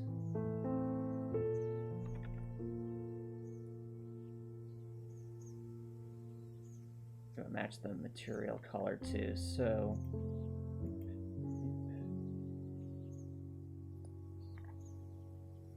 57 variants.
Okay. As I'm looking at this, I'm still realizing that if they wanted to do this efficiently, they probably just want like a massive door that they could open and just dump stuff into. So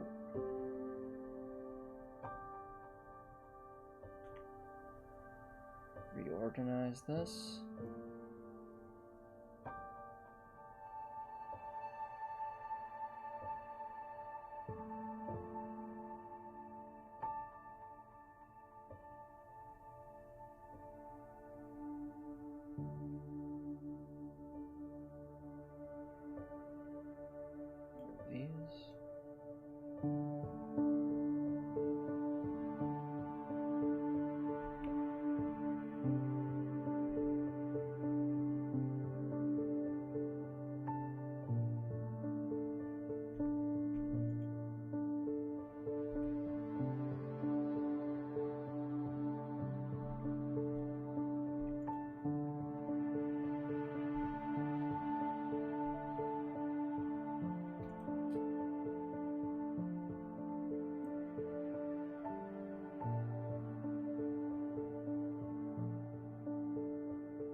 Boop. Now, take these. Well, I do need to add the different heights anyway. Which one of those?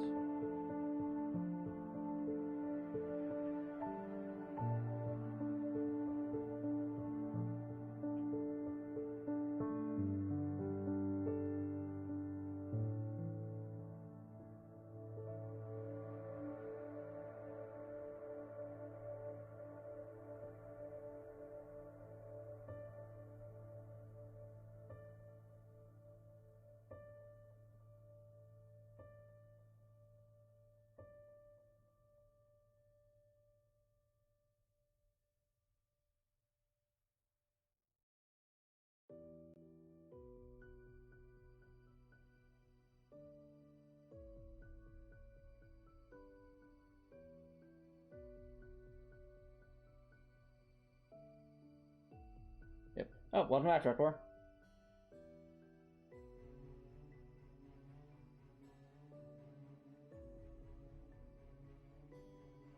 Oh yeah, definitely exercise is very important too. It's important to remove that all that cortisol buildup and just keep your brain fresh, healthy body, healthy mind.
Yeah, that's just what I was trying to like it.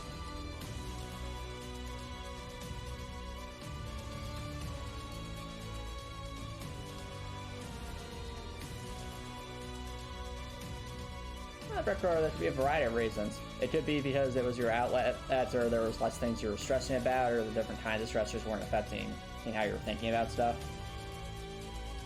Like, again, if something's really weighing on you outside of a side project, then that will affect how you develop your side project.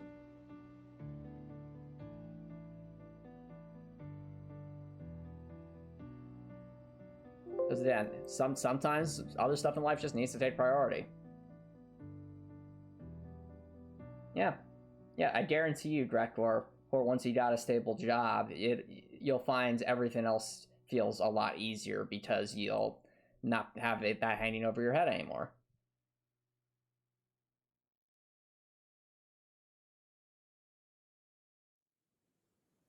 And I can tell you from my own experience, like once I had a firm start date for my job, I felt much more confident doing stuff and felt much more relaxed and less stressed.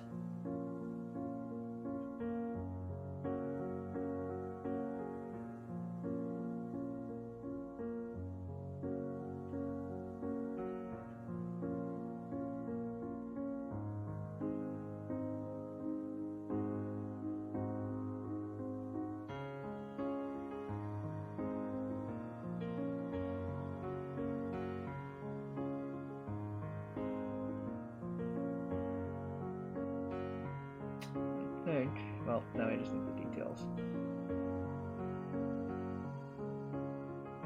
Oh. There's only a slight modification.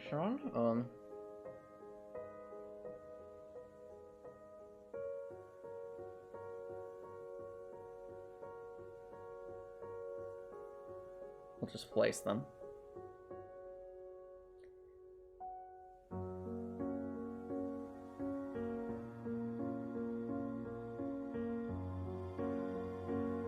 Actually, wait, no, yeah.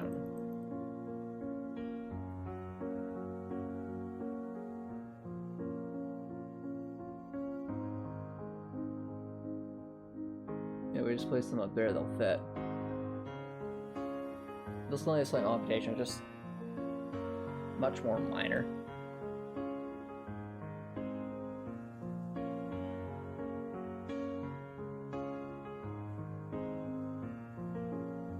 Oh. Yeah, of course, Crackmore. Like there are days where I literally do almost nothing just because I was so stressed out about, you know, not knowing when I would start working.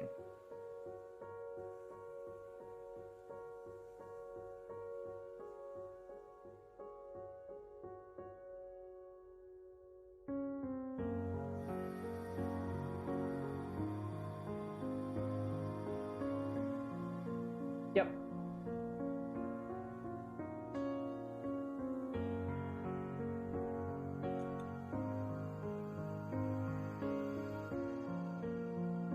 Yep. Then to keep in mind, though, is that you're in complete control over how long that lasts. Because again, you got the credentials, you got your degree. This is just a question of your willpower and dedication.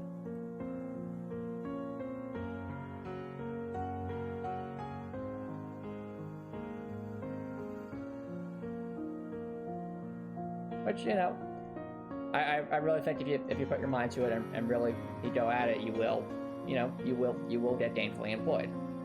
But you gotta go for it. And you gotta make it your priority.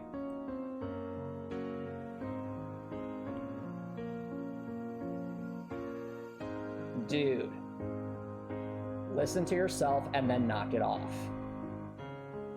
Your job is not going to consume so much your willpower that you won't have any time left in your hobbies. If it is, that means you need a new job. Your job, whether you're working simply for... Ideally, your job should be something you enjoy doing that also has purpose. But even if, let's say for the sake of argument, you get a job that's... you're just getting there solely for the paycheck and it's something you're not really fond of, well, think of it this way. Wouldn't that just kind of be the same as like when you're at school and maybe you had some classes you really didn't like, but, you know, once you're out, it's like, okay, now I got some free time. What do I want to do? Oh, I really want to work on my game because I love that as a de-stressor, you know?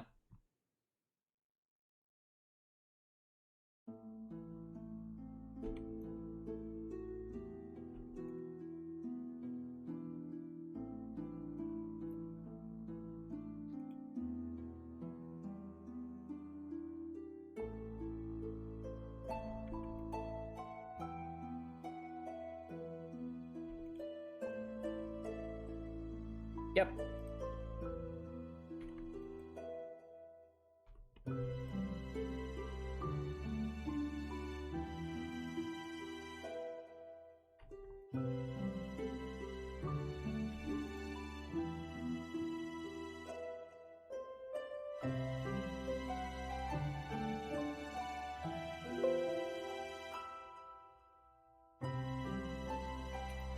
Anywho.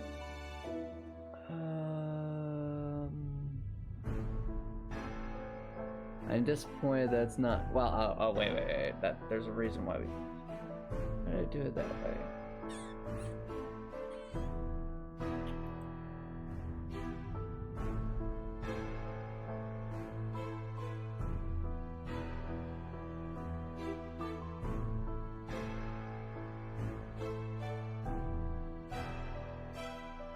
Okay. We still have to change the other ones.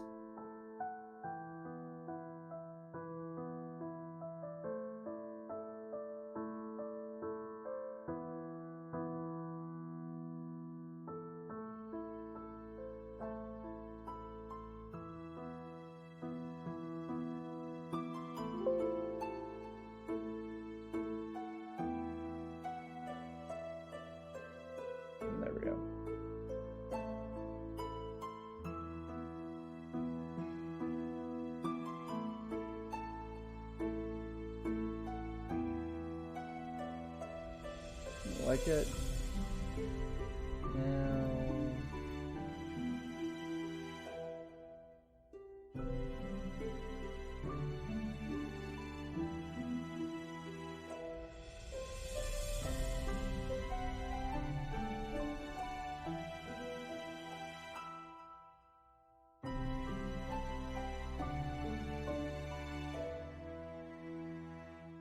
Ah, fair enough, Itachi, fair enough.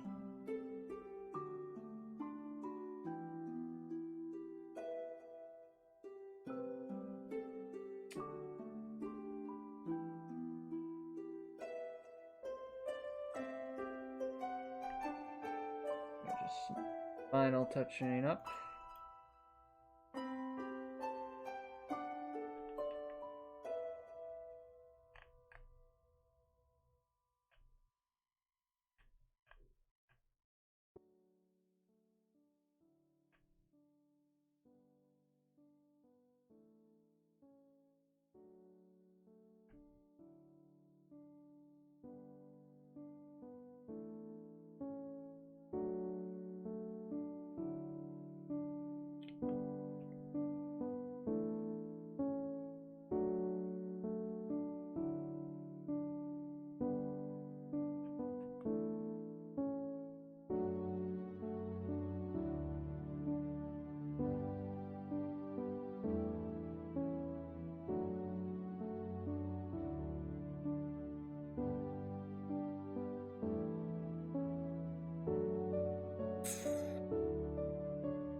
Realizing I need to move these up a bit. Convey what I need to convey.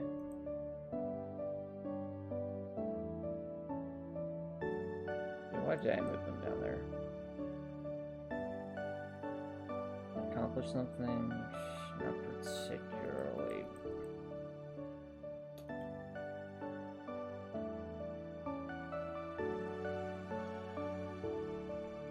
Up.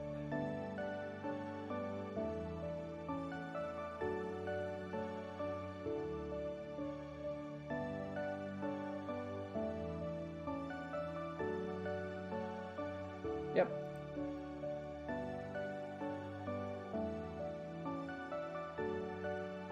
But all the more reason. Basically, Drakor, right now your aim should be getting a job. That should be your aim. So concentrate all your effort and energy towards that and see what happens.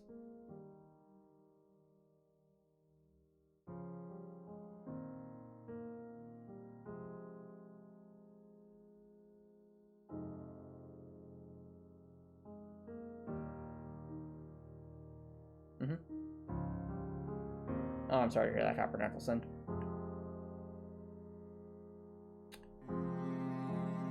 Alright. So, took a little bit. However, if we take a look at our mini-map chat, I mean, it's looking alright. Like, look, in this underground area, it's just the center spot that's left. After that, we can, of course, fill in the stuff up here, which will be fun unto it. Which will be, you know, a new set of stuff to do onto itself. But not too much, though. So, all in all, it's starting to come together. And we did a lot this stream. We did locker rooms of... yeah, we did the locker rooms over here. We did,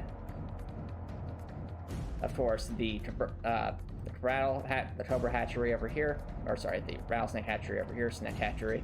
And of course, we did our silo room. Thanks, everybody. Ah, I see it, Touchy, I see. Well, glad you secured the job, though. Good job. But yeah, as I was saying, I think we're making very good progress. Dungeon's really coming together. It's so cool. Like, I like how interconnected everything is, and it seems to make sense. Thanks, Redcourt. So, I think this will be a good spot to start wrapping things up. If you're watching this on Twitch, feel free to stick around for a raid. But if you're watching this on YouTube and you like what you saw, please consider subscribing on YouTube. It's free to subscribe on YouTube. You can always change your mind later, as a great way to show support. If you're watching on YouTube, I hope you have an awesome night.